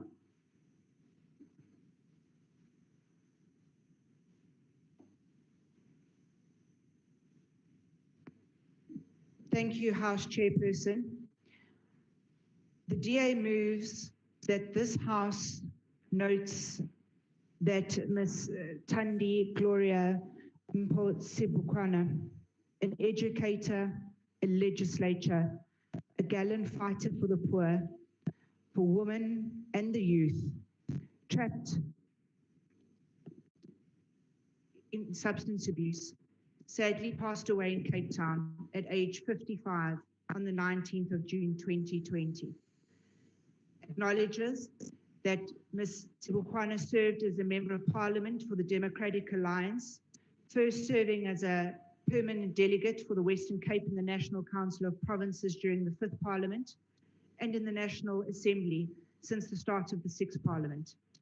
Recognizes that after teaching isiXhosa at the Wynberg High School for many years, Ms. Sibhukwana served the people of the Western Cape as a senior official in the office of the Premier before becoming a Member of Parliament. Recalls that Ms. Sibhukwana continued to dedicate her life and her career to preserving her home language, isiXhosa, and by ensuring that her public service was known to all. Further recalls, I'm sorry, House Chair, my computer keeps flashing. Further recalls that Ms. Sibhukwana was a very kind and dedicated member to the Democratic Alliance and a kind and dedicated friend to all who knew her. House Chair, the Democratic Alliance passes its deepest condolences to the Sibhukwana family, and we thank the family for allowing us the honor and the privilege to have called her not only a colleague, but a sister and a friend. May she rest in peace. Thank you, Honorable Mazzoni. I now recognize Honorable Stock from the African National Congress. Honorable Stock. Thank you very much, Honorable House Chairperson, members of the bereaved family, ladies and gentlemen. The African National Congress notes with great sadness the passing of a member of parliament, D Mpambo-Sibhukwana, on Friday, the 19th of June this year in Cape Town after a short illness. We note that Ms. Mpambo-Sibhukwana was an educator by profession whose last post before taking up a post at the provincial government was a teacher of isiXhosa at the Wynberg Girls High. We also understand that she joined the national legislature in 2014 as a Democratic Alliance permanent delegate to the National Council of Provinces. After the May 2019 national and provincial government elections, she became a member of the National Assembly. I personally had an opportunity to serve with her in the National Council of Provinces, in the Select Committee of Education and Recreation, as well as the Portfolio Committee on Social Development. I can clearly attest to the House today, House Chairperson, that she was a kind-hearted person, devoted, passionate, and also a diligent public representative. One that was also vested on the issues that the communities were grappling with. Those that served with her know very well that they would be greeted with a warm smile and a hug at all times. This is now before the Portfolio Committee or the Select Committee meetings, even our oversight responsibilities that we embarked upon from the NCOP into the National Assembly. She fought tirelessly to ensure that the socio-economic issues that confronted our people, such as poverty, unemployment, and also the employment of social workers, received the necessary attention within the Portfolio Committee. We also believe that she also believed in the education system. She was also a passionate and proud member of the Democratic Alliance. And then also, she never shied away from representing the issues that affected the ordinary people on the ground. And then we would also like to take this opportunity, Honorable House Chairperson, to send our sincere condolences and also our heartfelt condolences to the Democratic Alliance, to the bereaved family, to the friends, and the members of the Western Cape, and also the country at large. Nalangopolo Sistandi, will always remember the selfless contribution that you committed yourself towards changing the life of ordinary people on the ground. The ANC extends its heartfelt and sincere condolences to the family, the friends, the staff of Wynberg Girls High, and also the Democratic Alliance. I thank you. Thank you, Honorable Stock. I now recognize Honorable Ngwenya from the EFF on the virtual. Thank you, Honorable House Chair. I rise on behalf of the EFF to speak about Honorable D Mpambo-Sibhukwana. It is with deep sadness and pain to bid Honorable D Mpambo-Sibhukwana farewell. I had a privilege to serve with Honorable Sibhukwana in the NCOP in the previous term and the same Select Committee of Social Services, and had an honor to serve with her now in the National Assembly in the Portfolio Committee of Social Development. She was a dedicated and committed member of this parliament to the call to serve this country and her people with honor, true to self, respectful, and honorable at all times. I loved the way she always expressed herself in her mother tongue, eloquently and with passion. Always wore her headgears clear with dignity, the way only she can. The Portfolio Committee of Social Development in this country have lost one of a very few members of parliament who still remember the oath they took before God and everyone when sworn into being members of parliament. Her sincere and meaningful contributions will always be missed and treasured. To her family, especially her two daughters, Psalm 34 verse 18 says, "The Lord is close to the brokenhearted and saves those who are crushed in spirit. May they trust in the Lord and may they find comfort in the Lord. Lala ngoxolo mathandis, as I fondly and affectionately called you, Lala ngoxolo mbokodo enhle. Thank you, Chair. Thank you, Honorable Ngwenya. I now recognize Honorable Van der Merwe from the IFP on the virtual. Thank you very much, Honorable Chairperson. Chairperson, with the passing of the Honorable Thandi Gloria Mpambo-Sibhukwana in June of this year, this House lost a champion of social justice. The Democratic Alliance lost a leader committed to serving our people, and our country lost a woman of tremendous courage, optimism, and hope. I personally lost somebody I looked up to. While the Honorable Mpambo-Sibhukwana only joined the National Assembly in May of last year, I'd already come to count on her presence in the Portfolio Committee on Social Development.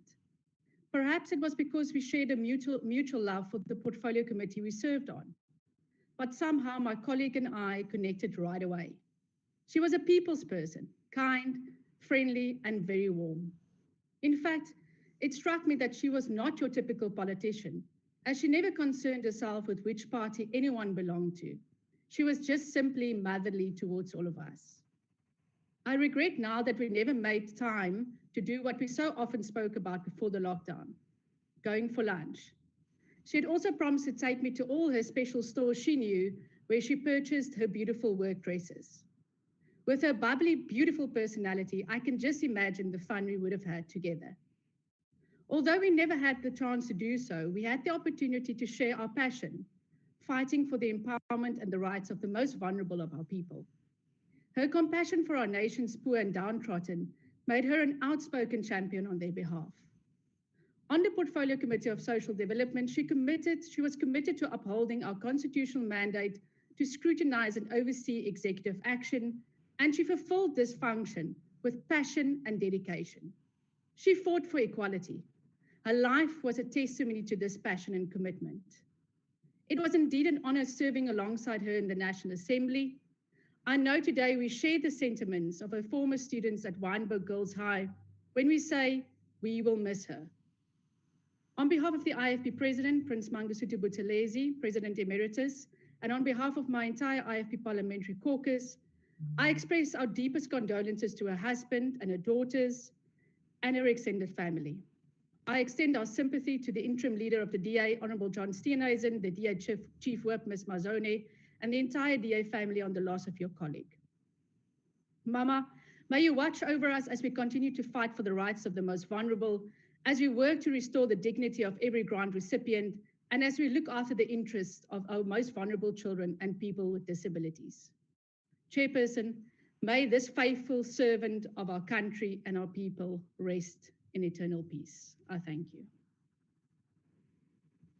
Thank you, Honorable Van der Merwe. As I call on Honorable Mulder, after that, I will hand over to Honorable House Chair Frolik. Honorable Mulder, you are recognized. Thank you, Honorable Chairperson. Honorable Chairperson, I would like to start off by associating myself and the Freedom Front Plus in total agreement with the motion in front of the House proposed by the Honorable Chief Whip of the opposition. It is a tradition and a very good one that we pay respects to our colleagues that have passed in this way. Die agbare Thandi Mpambo-Sibhukwana was 'n lid van hierdie huis vanaf 2014 en het haar rol gespeel op 'n baie mooi manier, op 'n waardige manier. Het sy haar altyd na vore gebring en het ons haar gesien in aksie in hierdie huis wanneer sy gedien het in die portefeulje komitee of wanneer sy ook gepraat het in die huis en haar party en haar standpunte verteenwoordig het. Wat vir my altyd opvallend was haar voorliefde vir haar moedertaal, isiXhosa. En ek dink sy het daarin vir ons baie voorbeeld gestel vir baie van ons om op 'n waardige manier haar tradisie, haar taal te respekteer en ons eer haar daarvoor. Sy het voor sy na die parlement toe gekom het, soos wat die kollegas reeds genoem het, was sy onderwyseres, opvoeder, wat sy ook haar moedertaal met groot liefde oorgedra het aan die leerders van die Wynberg High School.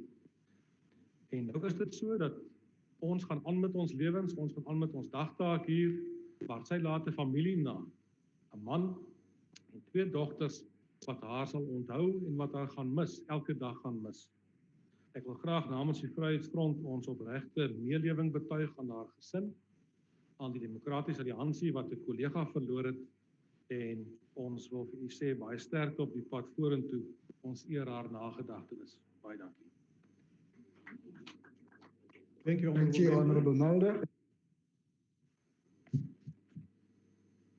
Over to you, House Chair. Thank you, Honorable Member. The next speaker, according to the speakers list, is the Honorable Sukas. The Honorable Sukas from the ACDP, are you on this platform? Honorable Sukas is not there. I will recognize the Honorable Sheikh Imam. Is here. Sorry, House Chair. Honorable House Chair, Honorable House Chair. Yes. Honorable Sukas is in the chamber. Please ask her to proceed. Proceed, Honorable Sukas. Thank you. Honorable Chair, I rise on behalf of the ACDP to convey our condolences to the family and the Democratic Alliance, her political home, on the passing of Honorable T G Mpambo-Sibhukwana on the 19th of June, 2020. Honorable Thandi will be remembered as a proud African woman who carried her heritage like a beautiful garment. Few of us will forget the melodious sounds of her voice in the Portfolio Committee of Social Development and the beauty of the Xhosa language coming from her lips. She captured your attention with her speech, even if you did not fully understand her. Mathandi, we will not forget the pride with which you served. Your death saddened us because your presence was felt through the warmth you possessed. Death, we know, is not the end of life for the believer. It is the doorway to eternal life. We will not forget you. Hebrews 12 verse 1 says, since we are surrounded by such a great cloud of witnesses, let us throw off everything that hinders us and the sin that so easily entangles. Let us run with perseverance the race marked out for us. Sistandi, your race is finished. You join the crowd of witnesses watching from the clouds. I thank you. Thank you, Honorable Member. I now recognize the Honorable Sheikh Imam. Thank you, Honorable House Chair. Allow me on behalf of the National Freedom Party to extend heartfelt condolences to family, friends, and loved ones of the late Honorable Member of this House, T G Mpambo-Sibhukwana, and also to the Democratic Alliance on a great loss. Honorable House Chair, Honorable Sibhukwana was very passionate and committed and dedicated member of the Democratic Alliance. And I had the opportunity on one occasion to speak to her. And I know she was very, very passionate about isiXhosa. And her concern was that with the younger generation, they must not lose sight of their mother tongue. So she was very, very passionate about it. She also expressed concerns about the high levels of poverty in the country, the high levels of inequality. So indeed, she was a person that was concerned, but very passionate and committed in wanting to bring about a change in the lives of the people on the ground. And I think her passing on is a great loss, particularly to the Democratic Alliance, to the Social Development Committee and the country at large. And, you know, my words to the Democratic Alliance and to others are that her loss must not be regarded as a loss, but we indeed must follow in what she strived for. Indeed, remember, we have plans, but God has bigger and better plans for us. To the family, once again, I want to say our deepest condolences to you. May her soul rest in peace. Thank you very much. Thank you, Honorable Member. The next speaker is the Honorable Nchaisa. Thank you very much, Honorable Chairperson. Let me convey our condolences to the family of Sister Mpambo-Sibhukwana. Sister Mpambo-Sibhukwana did her good work as a member of Portfolio Committee on Social Development also as a member of Ad hoc Joint Committee on appointment of board members to the National Youth Development Agency. Her non-racialism politics resonated with the founding values of our culture, rather, of our constitution. As AIC commiserate with her family, we say her family is not alone in this loss. We are also affected. She was a very diligent member. Since Tandy, we say now she must have a good journey to the world. Sister Andy was a very good and a committed and a dedicated member. May her soul rest in peace. Thank you very much, Honorable Chairperson. Thank you, Honorable Member. The next speaker is the Honorable Hendricks.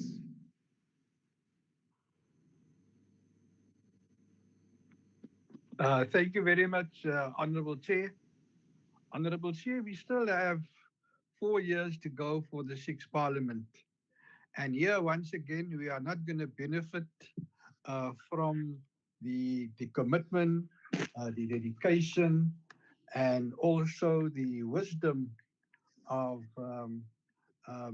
Mrs. Stanley Gloria Sibhukwana. We note with much sadness the passing of her, who served as a member of Parliament for the DA. She will be remembered as an outspoken person who raised concerns over social ills and conditions of the poor in our country. Our condolences to her family, friends, and colleagues, and the DA political party. May your soul rest in peace. Thank you very much, Honorable House Chair. Thank you, Honorable Member. The next speaker is the Honorable B. Masango.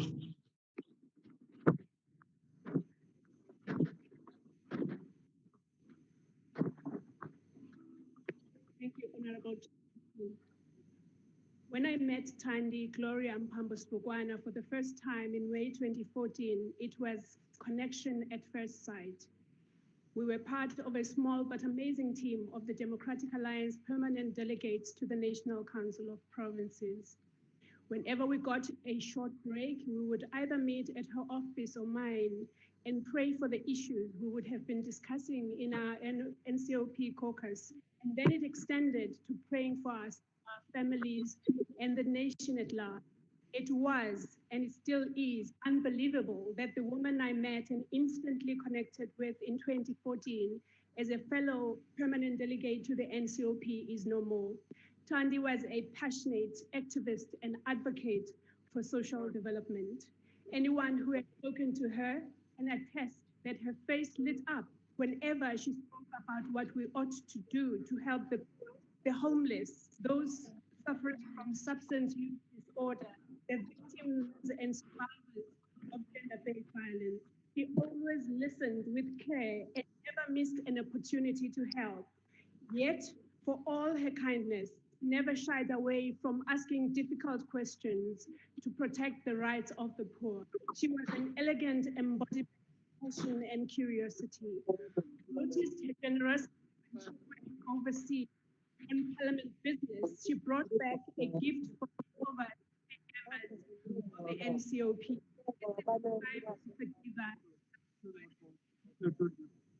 Order, honorable members. Honorable Masango, will you just give me a moment, please? I want to request Honorable Chaisa to switch off his microphone. Chaisa, will you switch off your microphone? Please continue, Honorable Masango. Thank you, Chair.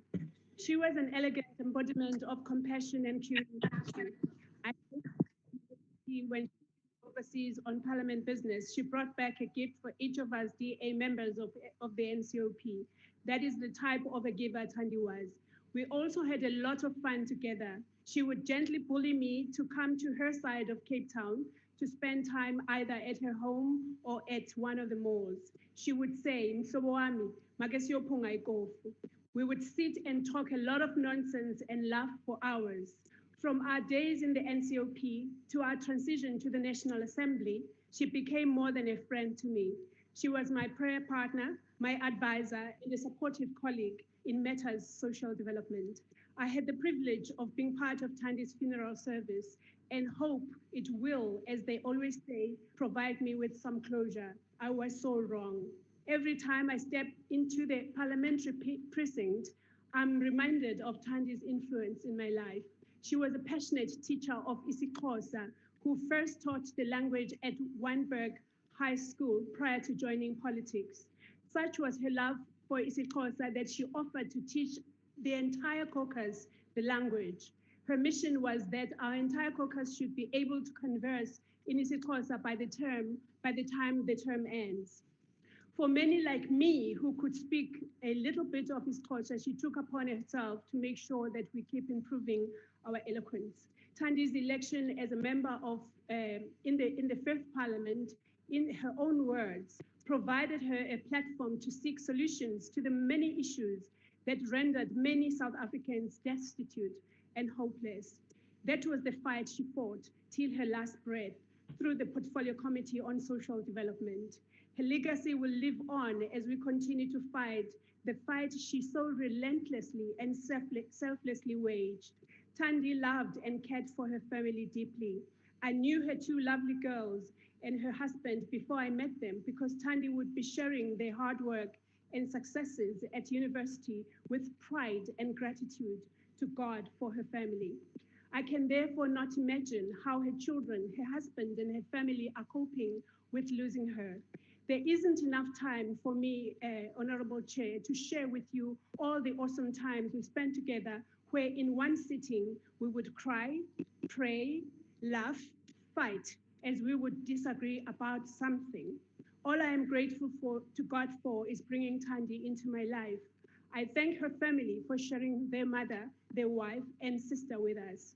I would like to leave this house with the words from the Bible, referring it to Tandi's journey as I know it in the last 6 years. The word is found in 2 Timothy chapter 4, verses 7 to 8, and it says, I have fought a good fight. I have finished the race. I have kept the faith. Now there is in store for me the crown which the Lord award on that day.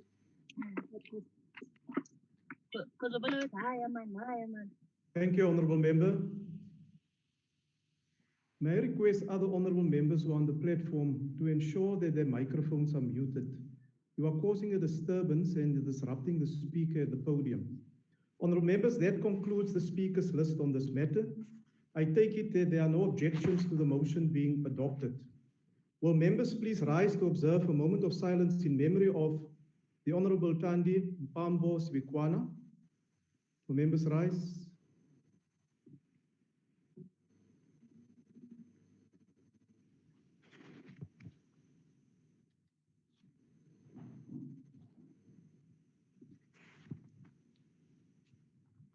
Please be seated.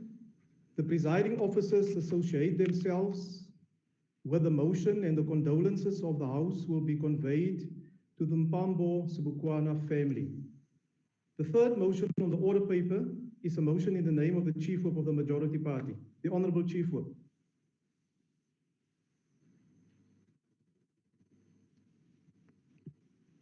Thank you very much, House Chair.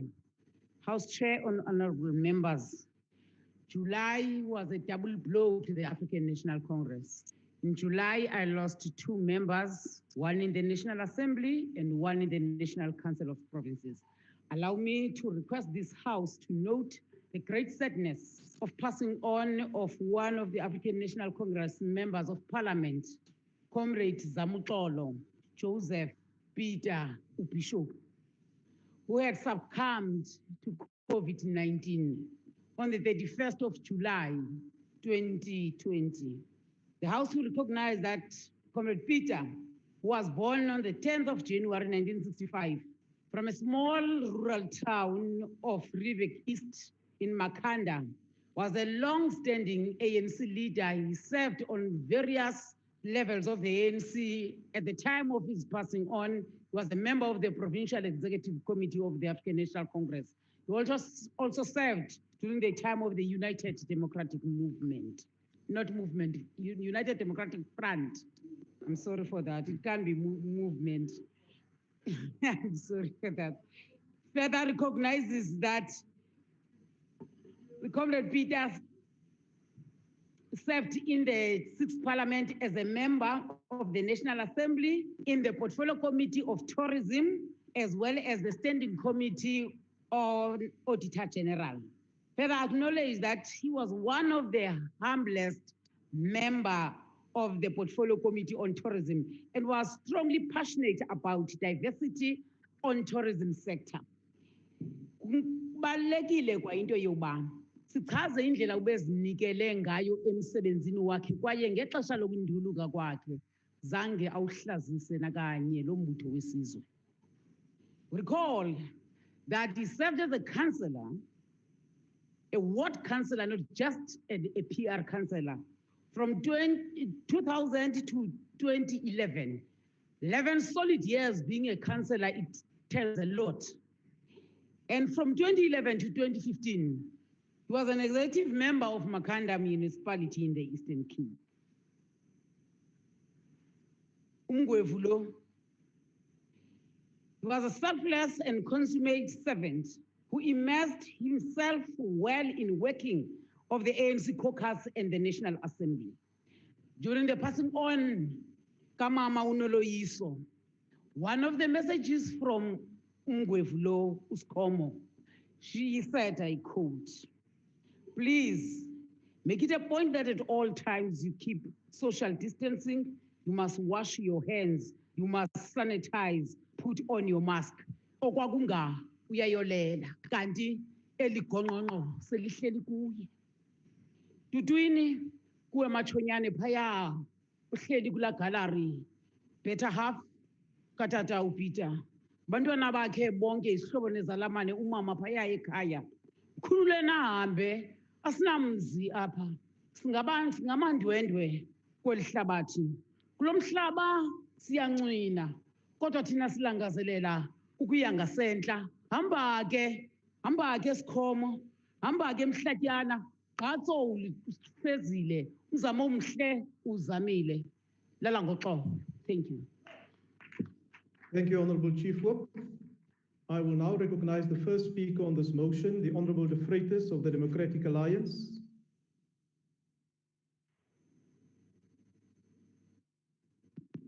Thank you, Honourable House Chair. Honourable Gumbi will speak from the chamber. Thank you, Honourable Member.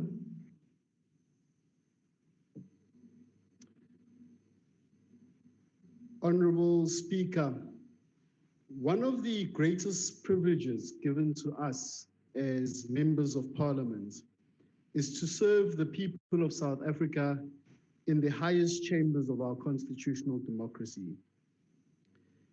As we enter these chambers, occupied by very few men and women of all walks of life, a true representation of our diversity and maturing democracy, we come across many South Africans of strong conviction, patriotism, and character. They are never perfect, but they are full of purpose. South Africans who give of themselves in service of others. At the end of July this year, we received the devastating news of the passing of one of these South Africans, the late Honorable Zamokolo Joseph Peter. Honorable Peter was not just a politician. More importantly, he was a husband. He was a father. He was a thoughtful, inquisitive mind. He was a calm spirit. He was a warm smile. And at times, he was a daring character. The coronavirus pandemic has taken so many from us. It has been the single biggest salient reminder to the world of our limited time on earth to fulfill our purpose and to live deliberately. I have no doubt that Honorable Peter did exactly that during his time. Even as we may have often fought against each other, separated by our political differences, whether from his time in the Eastern Cape or a short time in our company here in Parliament, and for some of us in the Portfolio Committee on Tourism. Those differences are always mended by our desire to improve the quality of lives for all South Africans. And in these trying times, as we mourn Honorable Peter and those who have departed with him during this global pandemic, let us absorb that salient lesson that their parting has gifted us, to fulfill our purpose and to live deliberately. And for those of us who are privileged to serve in these chambers, to do so knowing how we impact those outside this house who depend on us, so that they too can fulfill their purpose and so that they can live deliberately. On behalf of the Democratic Alliance, I would like to pass on my heartfelt condolences to all the friends and family of Honorable Peter, to his political party, the ANC, and to all those who are fortunate enough to cross his path in life. May his soul rest in eternal peace. Thank you. Thank you, Honourable Member. The next speaker is the Honourable Moteka. Thank you, Chairperson. Greetings to the Peters family, people of South Africa, and the leadership of the EFF. Let me begin by quoting the first line from the poem by John Donne. Death be not proud, thou some have called thee mighty and dreadful, for thou you are not so. Economic freedom fighters is here sending condolences to the Peter family for the loss of their father, brother, husband, and the son. To his wife, we are saying, be strong, Mama, as you are now dad and mom at the same time. You are the backbone of the family, the pillar, the supporter. May Almighty bless you with strength and power. Homotjera Mama, sorry Tibaka. To the Eastern Cape people, Kakaduzi district, Magana municipality, you have lost a leader of good heart and vision. Have courage and be strong enough. To the ANC, as an organization he was part of, Mr. Peter was so passionate about the land issue. He was, I was calling him my force in the Committee of Tourism. When we talk of land, he was so passionate and he was speaking truth to power. So he believed that expropriation of land without compensation will resolve the whole transformation issue of South Africa. So we are saying to the ANC, don't ever betray what Mr. Peter believes and divert from the process that we are engaged in. Mr. Peter was not a coward.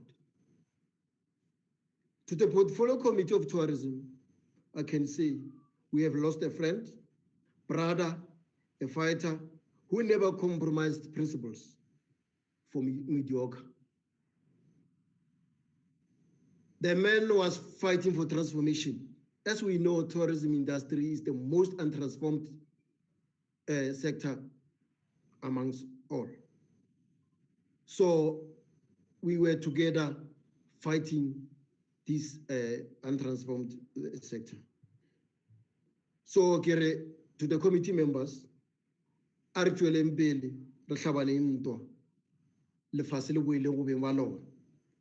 may his revolutionary soul continue to rest in peace. Thank you, Honourable Member. The next speaker is the Honourable Sitole. Honourable House Chairperson, the Inkatha Freedom Party wishes to express its deepest condolences to the family, friends, and colleagues of Honourable Zamuxolo Joseph Peters, who passed away on the 31st of July 2020. His death comes at a time where we are constantly reminded that COVID-19 is destructive, not only to the lives that succumb to it, but to those who live, to those it leaves behind to mourn the loss of their loved ones. May we continue to do all that we can to minimize the effect of this harmful pandemic. Honorable Chairperson, despite the opposition he held, Mr. Peters remained a humble man. I had the pleasure of working with him in the Tourism Portfolio Committee and found his open and unpretentious nature endearing. I will fondly remember the time he spent in Howick, where he got to know each other more. He was one of the MPs who personified the spirit of Ubuntu. Although his time in the National Assembly was brief, Mr. Peters participated in the Portfolio Committee, and the input he made in helping to transform the tourism sector were invaluable. It saddened me to think how much more we still had to gain from his keen contribution in the Portfolio Committee and from his exemplary leadership. Nevertheless, I find comfort knowing that the years he was given were spent in service to community. His work as a community leader, a mayor, and a councillor in the Eastern Cape, and as a member of National Assembly have ensured that his service and leadership will never be forgotten.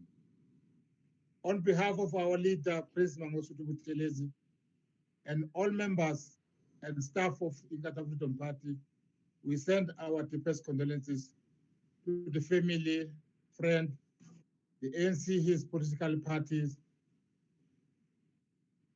and the country as a whole. May his soul rest in peace. Ngiyabonga, ngiyathokoza, lileli qhawe abalemukela bakubo, ngiyathokoza. Thank you, Honourable Member. The next speaker is the Honourable Wessels. Thank you, House Chair. Many times we sit across from each other in the National Assembly chamber and virtually, and in committees as opposition and colleagues without thinking of each other, also as fathers, brothers, sons, uncles, and friends. We focus on the work, the mandate, the message, the differences, and the politics of it all, and never stop to think that there is also another component to each and every one of our lives. A family life, a personal life, where we are often even more valued than in this chamber and in our political parties. Therefore, I would like to extend my deepest condolences on behalf of the Freedom Front Plus to the family, friends, and loved ones of Honourable Peter. Our condolences are also extended to the ANC, who has lost a loyal and dedicated member. May he rest in eternal peace, and may we, who are still to live our lives, remember the words, "Death is a challenge. It tells us not to waste time." Let the COVID-19 virus also remind us hereof. I thank you. Thank you, Honourable Member. The next speaker is the Honourable Thring.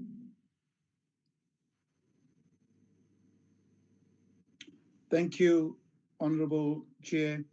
On behalf of the African Christian Democratic Party, I wish to extend our heartfelt commiserations to the wife, children, family, and colleagues of the late Honorable Zamukolo Joseph Peter, who succumbed to respiratory failure. Honorable Peter had an illustrious political career, having served as a community leader, ward councillor, and mayor of Makana municipality between 2011 and 2015, before being appointed by his party to serve on the Parliament's Portfolio Committee on Tourism. Because I did not sit on the same portfolio committee as the Honorable Peter, a quick research of his biography revealed that he was a champion of the poor and one determined to root out corruption in government. How we need more men and women of his ilk in government and South Africa in general.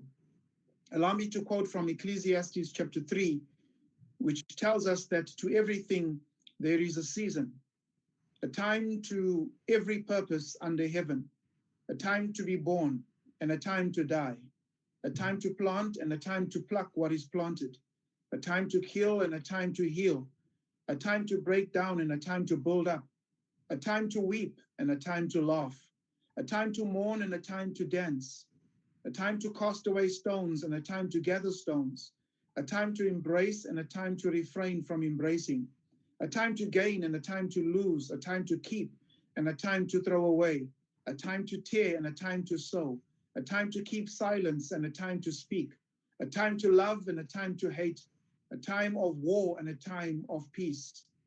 In honor of the memory of the late Mr. Peter, may we all rise up at this time and call it a time to champion the cause of the poor and to be resolute in our fight against corruption. Once again, on behalf of the President of the African Christian Democratic Party, the Reverend Dr. Kenneth Meshwe, and all of the members of the ACDP, to the family, relatives, and the ANC and friends of Mr. Peter, we pray that the God of peace and comfort be your portion during your time of bereavement. Thank you, Chair. Thank you, Honourable Member. The next speaker is the Honourable Sheikh Imam.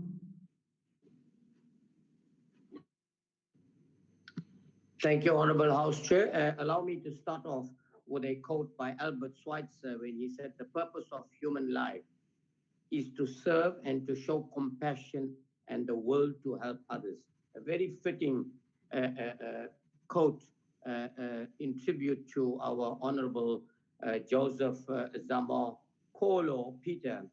Honourable House Chair, a former Member of Parliament and the African National Congress, served this House, served it with distinction. He was a member of the Standing Committee of the Auditor General, but more importantly, I think, he's also been a member of the Portfolio Committee on Tourism, particularly in the 6th Parliament.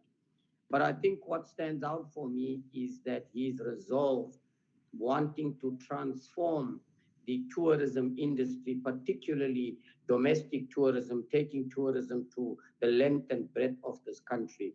And every time you've met this honorable member, I must admit he was very humble, always smiling.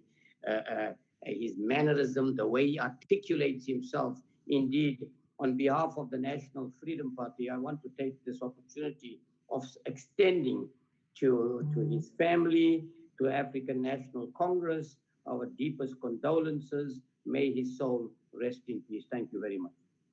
Thank you, Honourable Member. The next speaker is the Honourable Hendricks.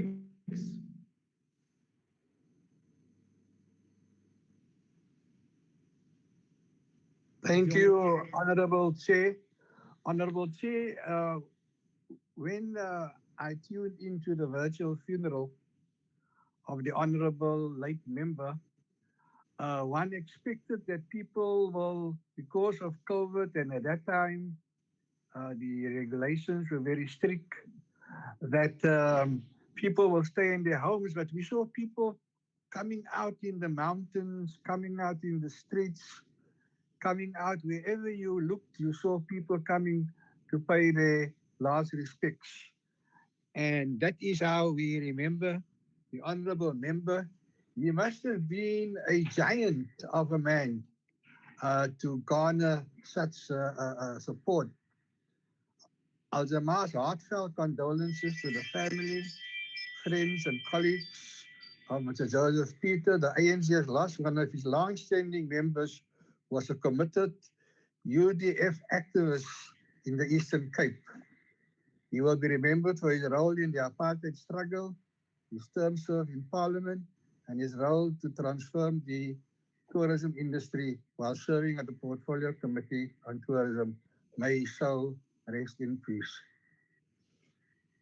Thank you, Honourable Member. The next speaker is the Honourable Gomba.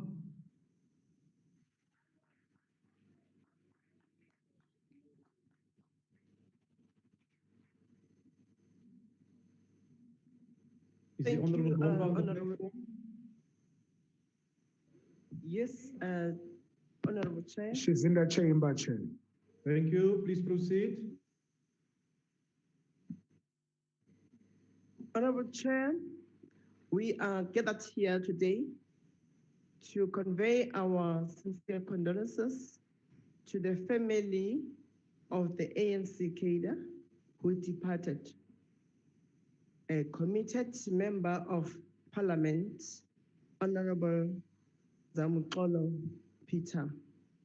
It is unfortunate that death could not face him when he was still strong and healthy, but it only waited for this pandemic and used the opportunity to take him away from us. Nevertheless, we agree with John Donne, who once said, "Death should not be proud." As the Tourism Portfolio Committee, we are grateful to his wife and family for allowing us to learn a lot from our departed member, a member who was kind.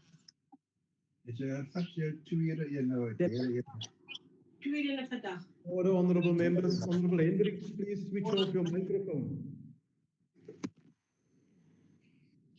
As the Please, Tourism Honourable Committee, Gomba.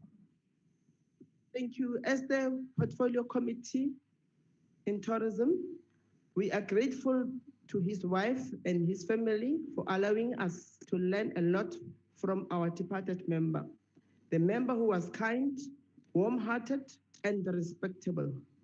His contribution always added value to the committee. Everyone in the committee was inspired by his deep knowledge and of various sectors, especially tourism.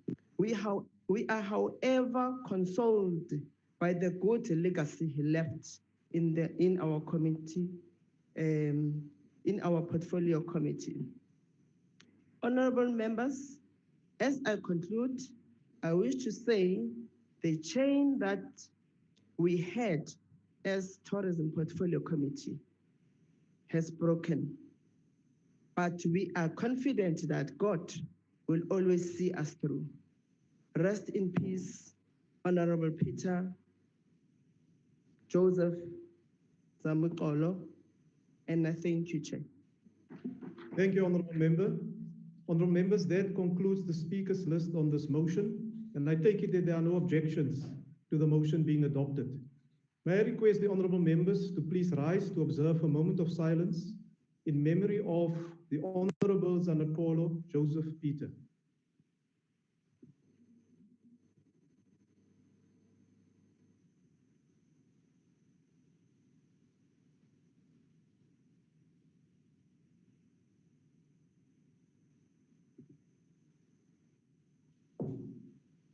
Thank you, Honourable Members. The presiding officers associate themselves with the motion, and the condolences of the House will be conveyed to the Peter family.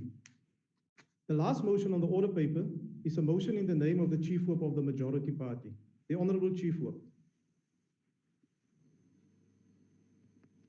Thank you very much, House Chair. This was the fourth blow. June, July, August. The House knows the deep sadness of passing on of African National Congress MP, Advocate Hisham Mohamed, on the 24th of August, 2020, after suffering a heart attack Comrade Hisham chaired a study group in the morning. He passed on around about 5 in the afternoon as he was preparing to attend strategy meeting. He died with his boots on. We acknowledge that he served as a provincial head of justice and constitutional development in the Western Cape over a decade. Further acknowledge that he had focused on providing access to justice and improved services by promoting community participation in the criminal justice system, particularly at courts serving in rural and informal settlements for them to know what their rights were. He recognizes that he has established the first family court, tax court, environmental court, mobile court, as well as development of community safety forum. Comrade Hisham further recognizes his strengths by ensuring that he shared all several forums in the criminal and civil justice system at provincial level to empower our people. This House must also recall that he joined United Democratic Front as an activist when it was not fashionable to be in the organization.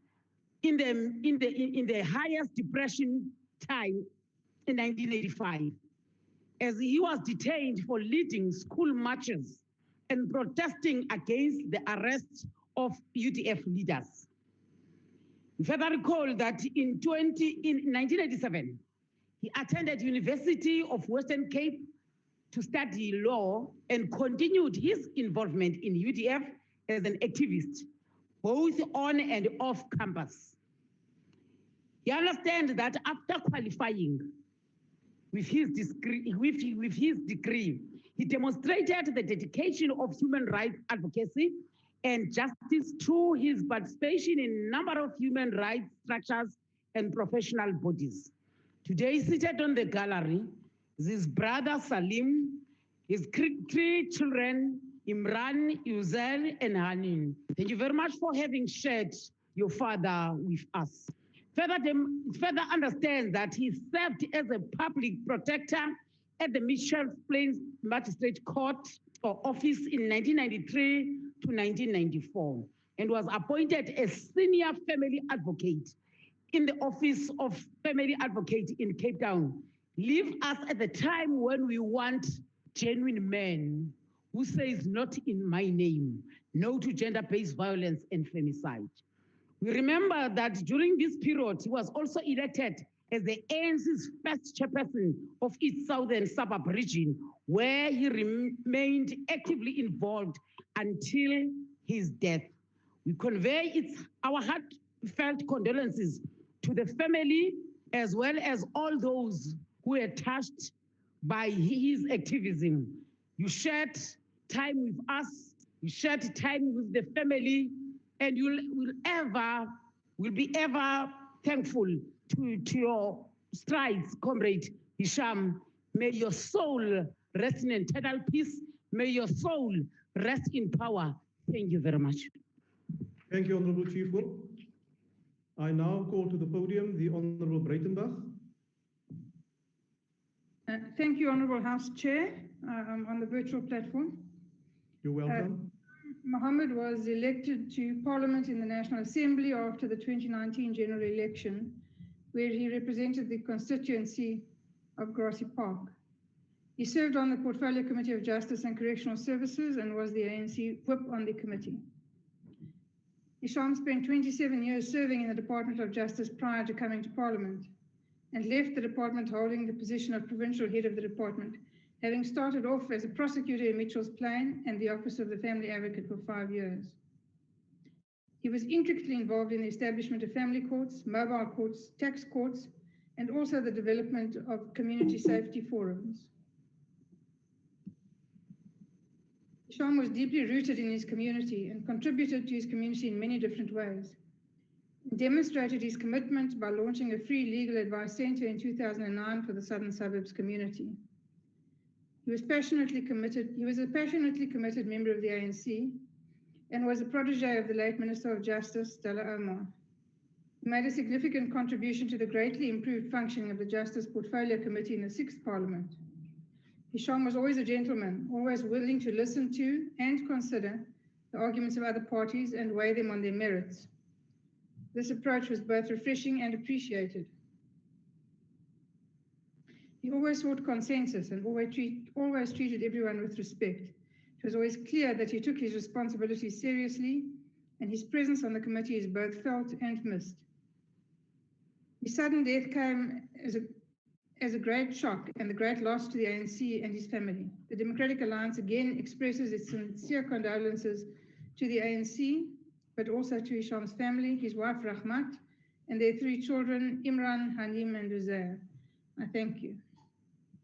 Thank you, Honourable Member. The next speaker is the Honourable Paulson. Thank you, House Chair. I rise on behalf of the economic freedom fighters and revolutionaries across the country to once again share our deepest sympathies on the loss of our dear brother, friend, and comrade, Advocate H Mohamed. To his surviving brothers, Ahmed, Ashfaq, and Salim, his sisters, Hafiza and Khadija, his wife, Rahmat, his children, Imran, Hanim, and Uzair, and all his family, friends, and comrades, we have indeed lost a man that can truly be hailed as a champion of the poor, and we share your grief and your sense of loss. We are grateful that you've shared this beautiful soul with us, and to the ANC, you have lost one of your finest. I had the honor of sharing a platform with Brother Hisham on a number of occasions at many community events. His love and appreciation for others was expressed not just through his words, but more importantly, with his deeds. The last time I saw Brother Hisham was at the launch of an event that would create opportunities for many of our youth. We both expressed our hope that it would help improve conditions for our youth, especially on the Cape Flats. That evening during lockdown, we were all seated and we were about to start. In comes Hisham rushing from his day's activities of food distribution. Hisham was hands-on in addressing the plight of the poor and the vulnerable. He didn't take it for granted that someone else would do it. Through his work with Thornton Cares alongside Nadim Hendricks, A.K. Adams, and many other community activists, thousands of people were assured of meals during the lockdown, and not just through assisting financially, but through his actual participation. Hisham was on the front line in the battle against hunger during COVID-19. Hisham's response to the needs of vulnerable was a practical one. He served as a champion of as a chairperson of the NGO, which he founded, Southern Suburbs Legal Advice Center, which provided legal assistance to especially poor and vulnerable women. And he recorded a series of videos that educated women on the proposed amendments to 3 laws to fight the scourge of gender-based violence and femicide. We wanted our people to have access to justice and to participate in the processes of Parliament. Hisham also worked with and mentored many young people, including members of Street Law, UWC. What a wonderful bunch of students. What a wonderful student organization.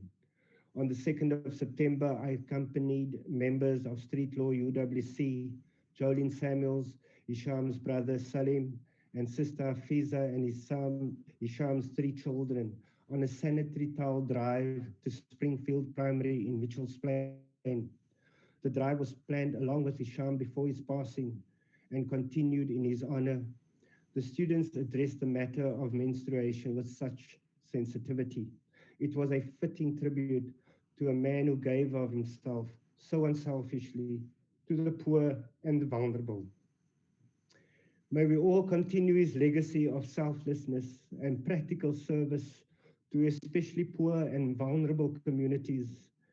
Ambakashli, comrade, till we meet again. Thank you very much, Chairperson. Thank you, Honourable Member. The next speaker is the Honourable Msimang.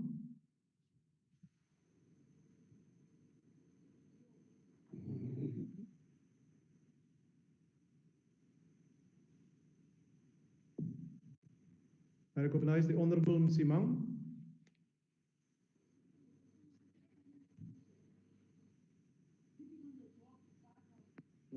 Honorable Chair. Yes, Honorable Member. Looks like Honorable Msimang has some problems. I will rate the condolence motion here in the chamber. Please Honorable proceed. Chair, the IFP. Honorable Chairperson, the Inkatha Freedom Party expresses its deepest condolences to the family, friends, and colleagues of Advocate Mohammed, who sadly passed away in late August of this year. Advocate Mohammed was a well-established and very astute lawyer with a passion for human rights and the rule of law. His career exemplified and characterized what it is to be a good and righteous human being.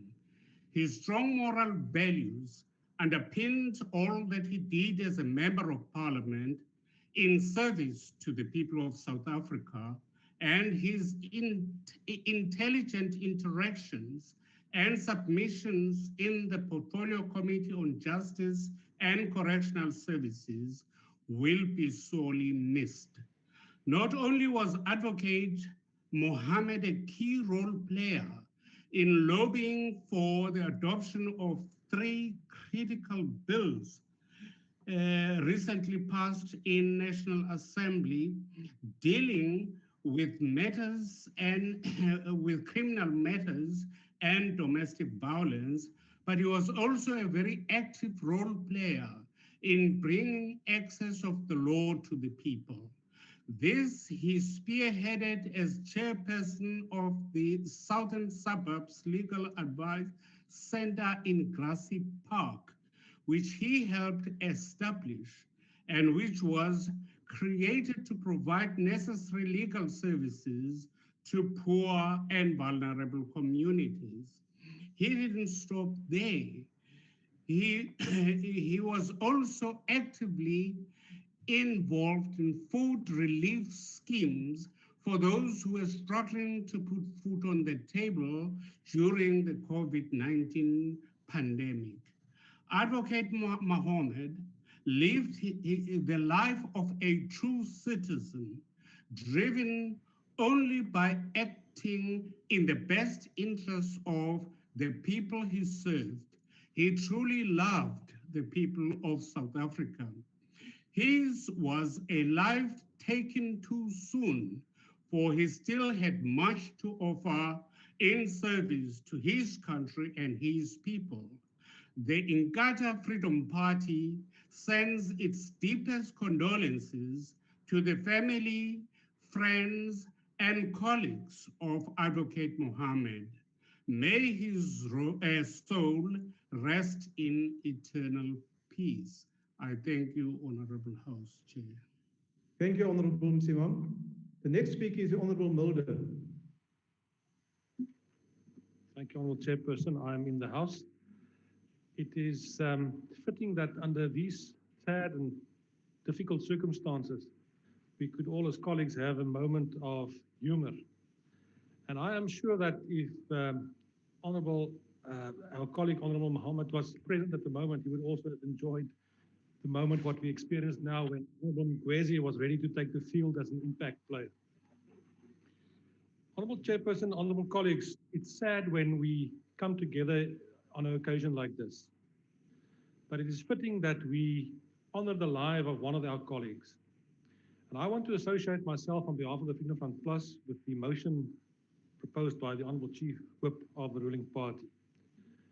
Our colleague was a very active man in his community and is an absolute example of how he served his community. And if you look at his life, he was involved on a daily basis throughout. And it was almost like a preparation for the day when he would come here and fulfill his role as a leader in Parliament. And he only really started fulfilling himself. And I watched him from there, and I saw him quite often here. And I saw that that man was going to go places in Parliament and in politics. It was obvious. I want to express my sincere condolences to the family, to his wife, to his children in these difficult times. It's not easy, we all understand that, and we hope and pray that God will maintain and sustain them under these difficult circumstances. I want to end with one little observation.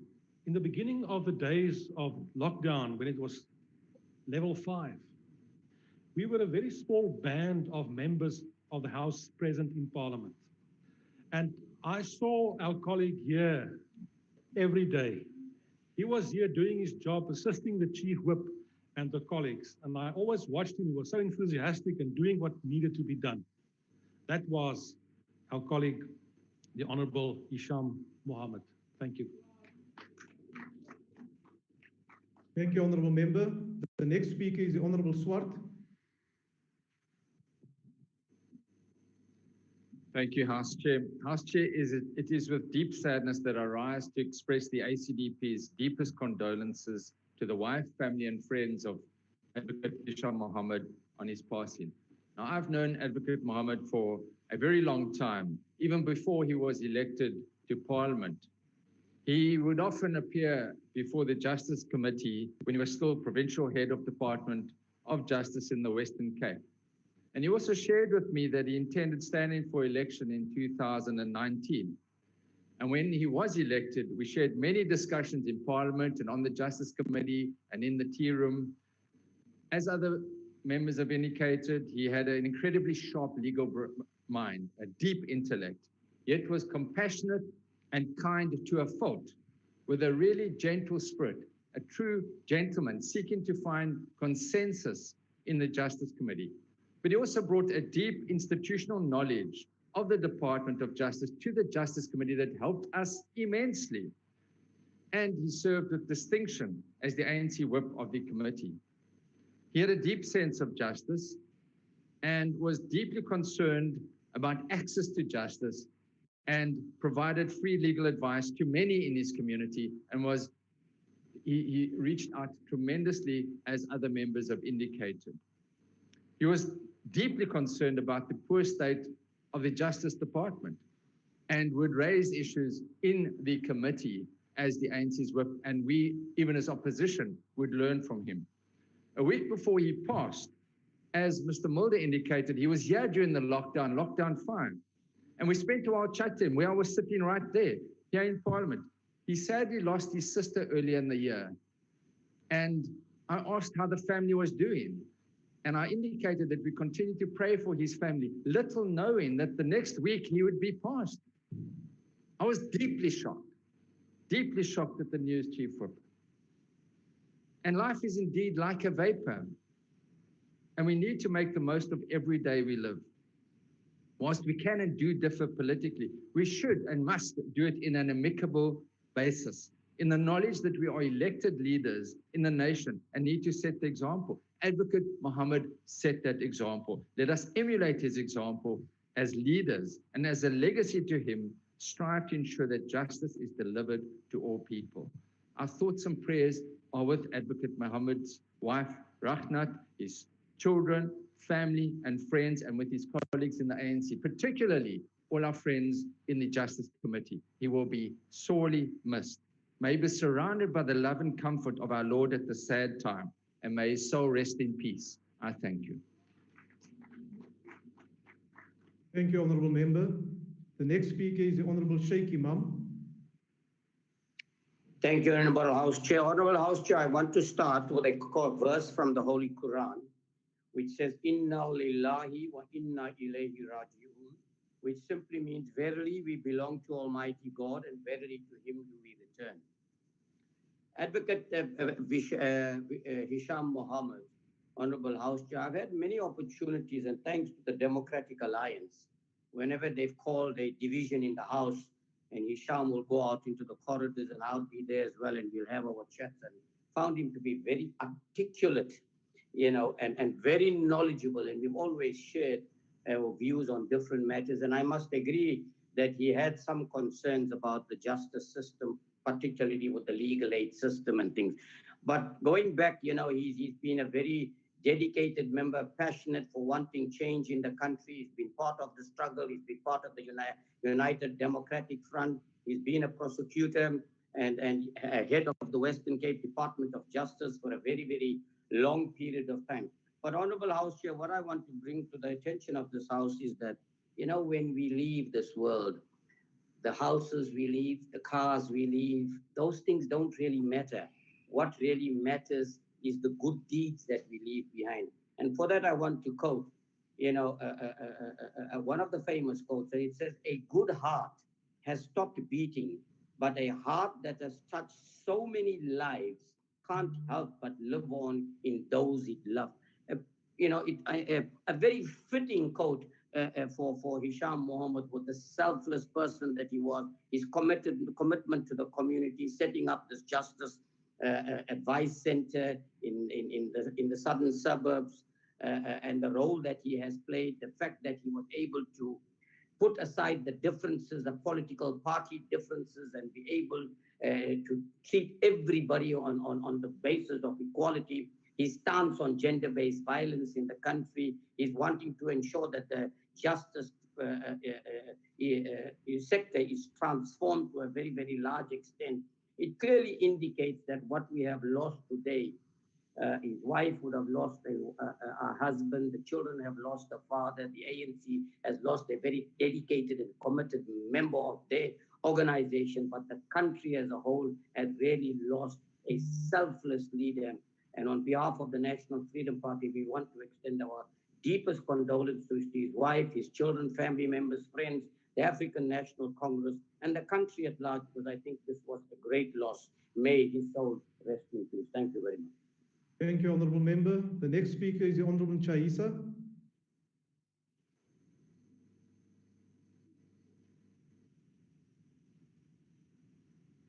The Honourable Chaisa.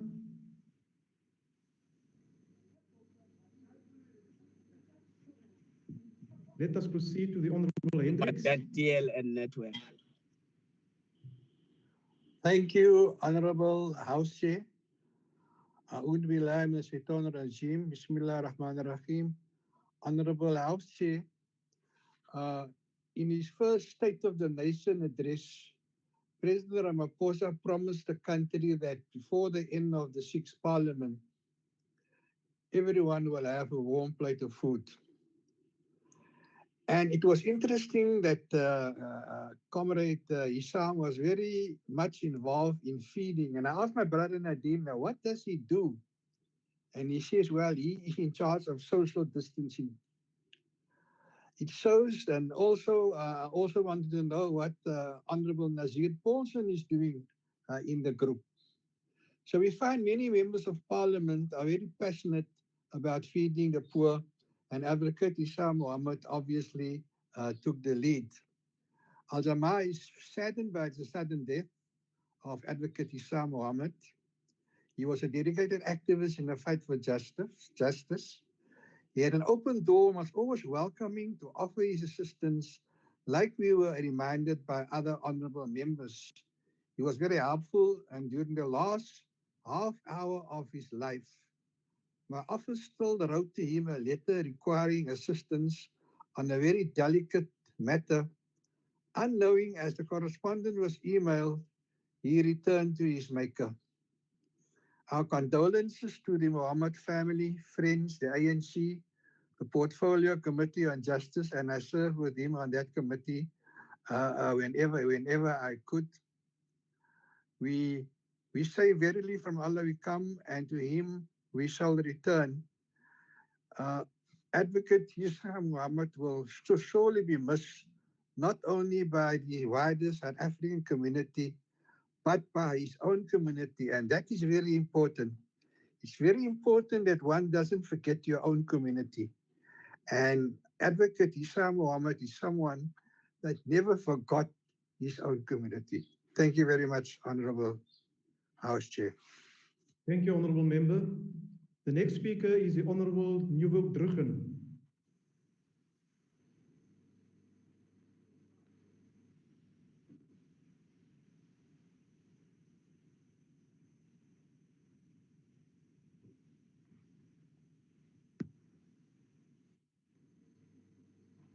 May I proceed? Honorable House Chairperson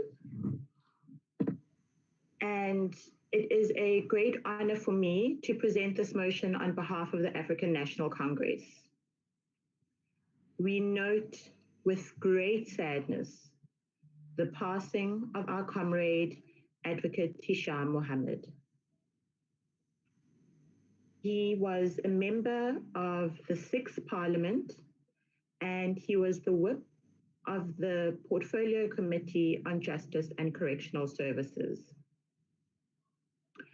Comrade Hisham was born and raised in the Cape Flats in Lotus River in the southern suburbs of Cape Town. We appreciate that Comrade Hisham was one of the longest serving members of the ANC Provincial Executive Committee, the PEC. And he was also the chairperson of the ANC Western Cape Legal and Monitoring Task Team.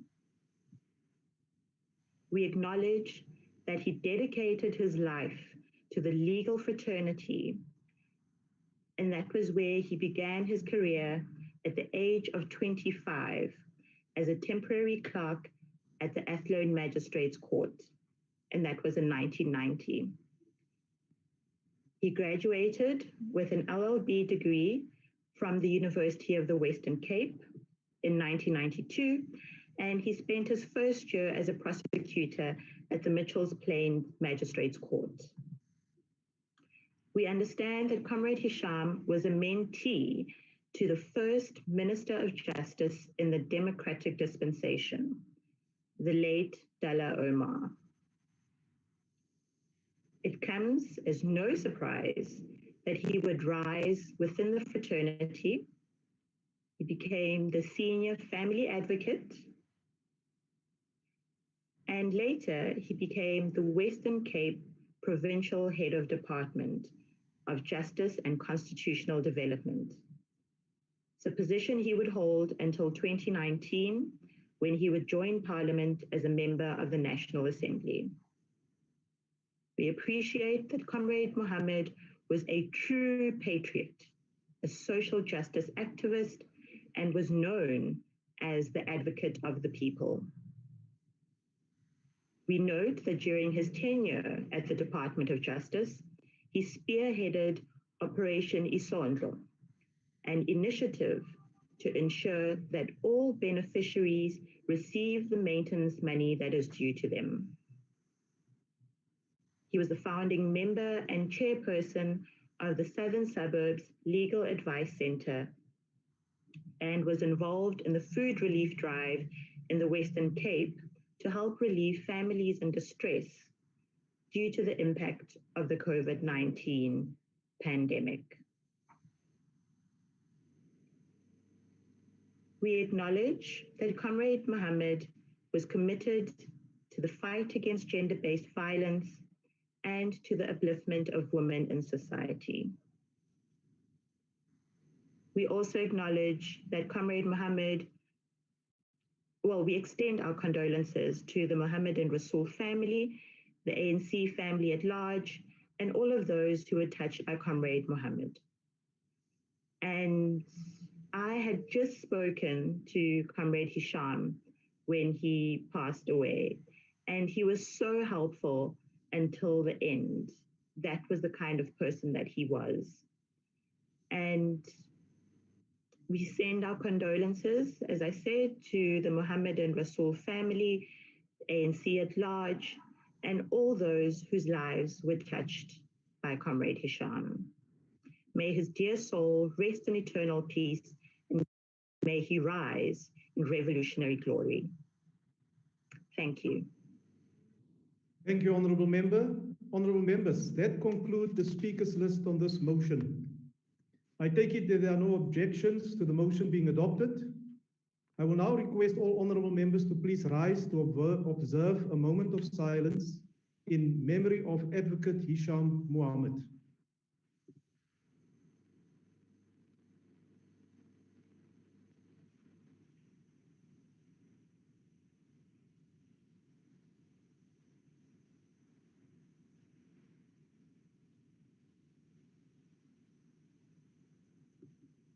Thank you, honourable members.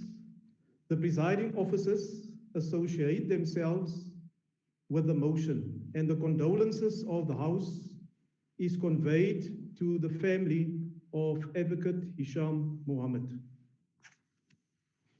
The Secretary will read the last order of the day.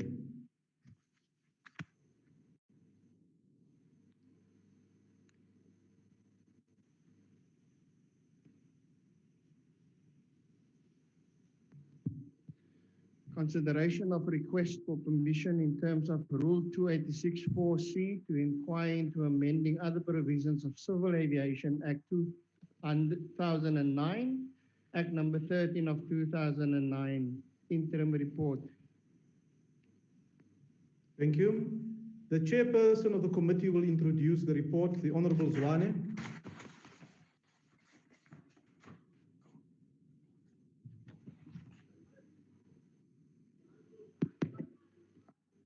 House Chair, Honorable Mango will speak from the chamber. Thank you. Thank you very much, Chairperson on virtual and Chairperson in the House. Thank you for the opportunity. The Portfolio Committee on Transport is currently deliberating on the Civil Aviation Amendment Bill. And on behalf of the Portfolio Committee on Transport, I stand here to present the request for permission of this House in terms of Rule 2864, subsection C, to inquire into amending other provisions of the Civil Aviation Act 2009, Act number 13 of 2009.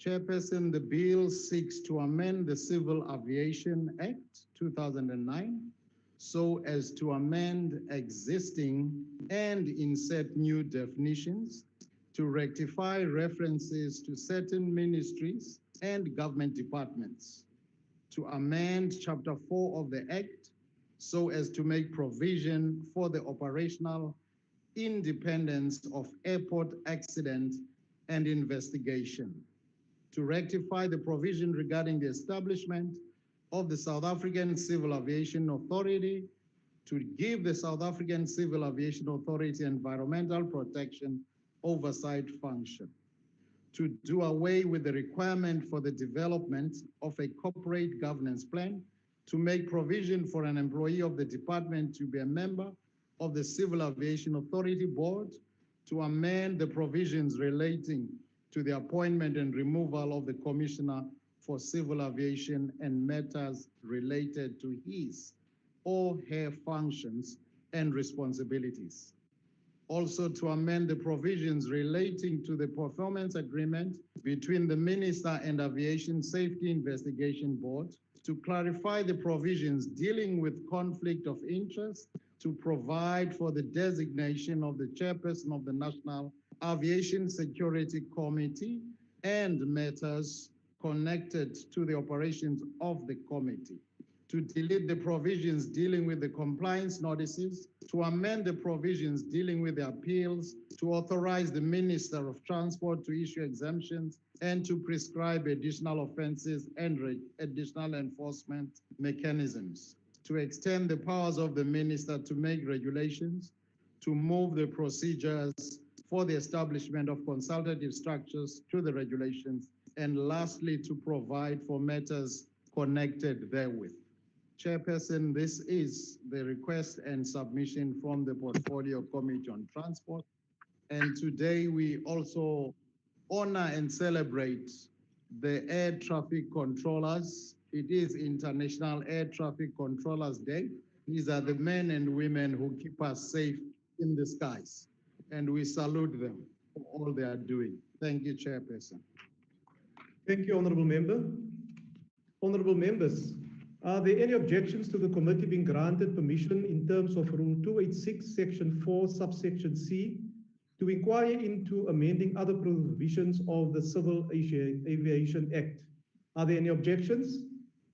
No objections. Agreed to. Honourable Members, that concludes the business for the day. There are objections, Honourable Member. Are there objections? Yes, from the EFF, Chair. Is there an objection? Yes, Chair. Question. Those in favor will say aye. Aye. And those will say no. No. Yeah. I think the ayes have it. Aye. Yes. No. No. Ayes to reject. Aye. Aye. Aye. No. Order, honorable members. Order. I think the ayes have it. The objection of the EFF will be noted. Are there any other objections? Aye. Are there any other objections? So with no further objections, the objection of the EFF is recorded and the motion is thus agreed to. Honorable members, that concludes the business for the day and the House is adjourned. Thank you. Thank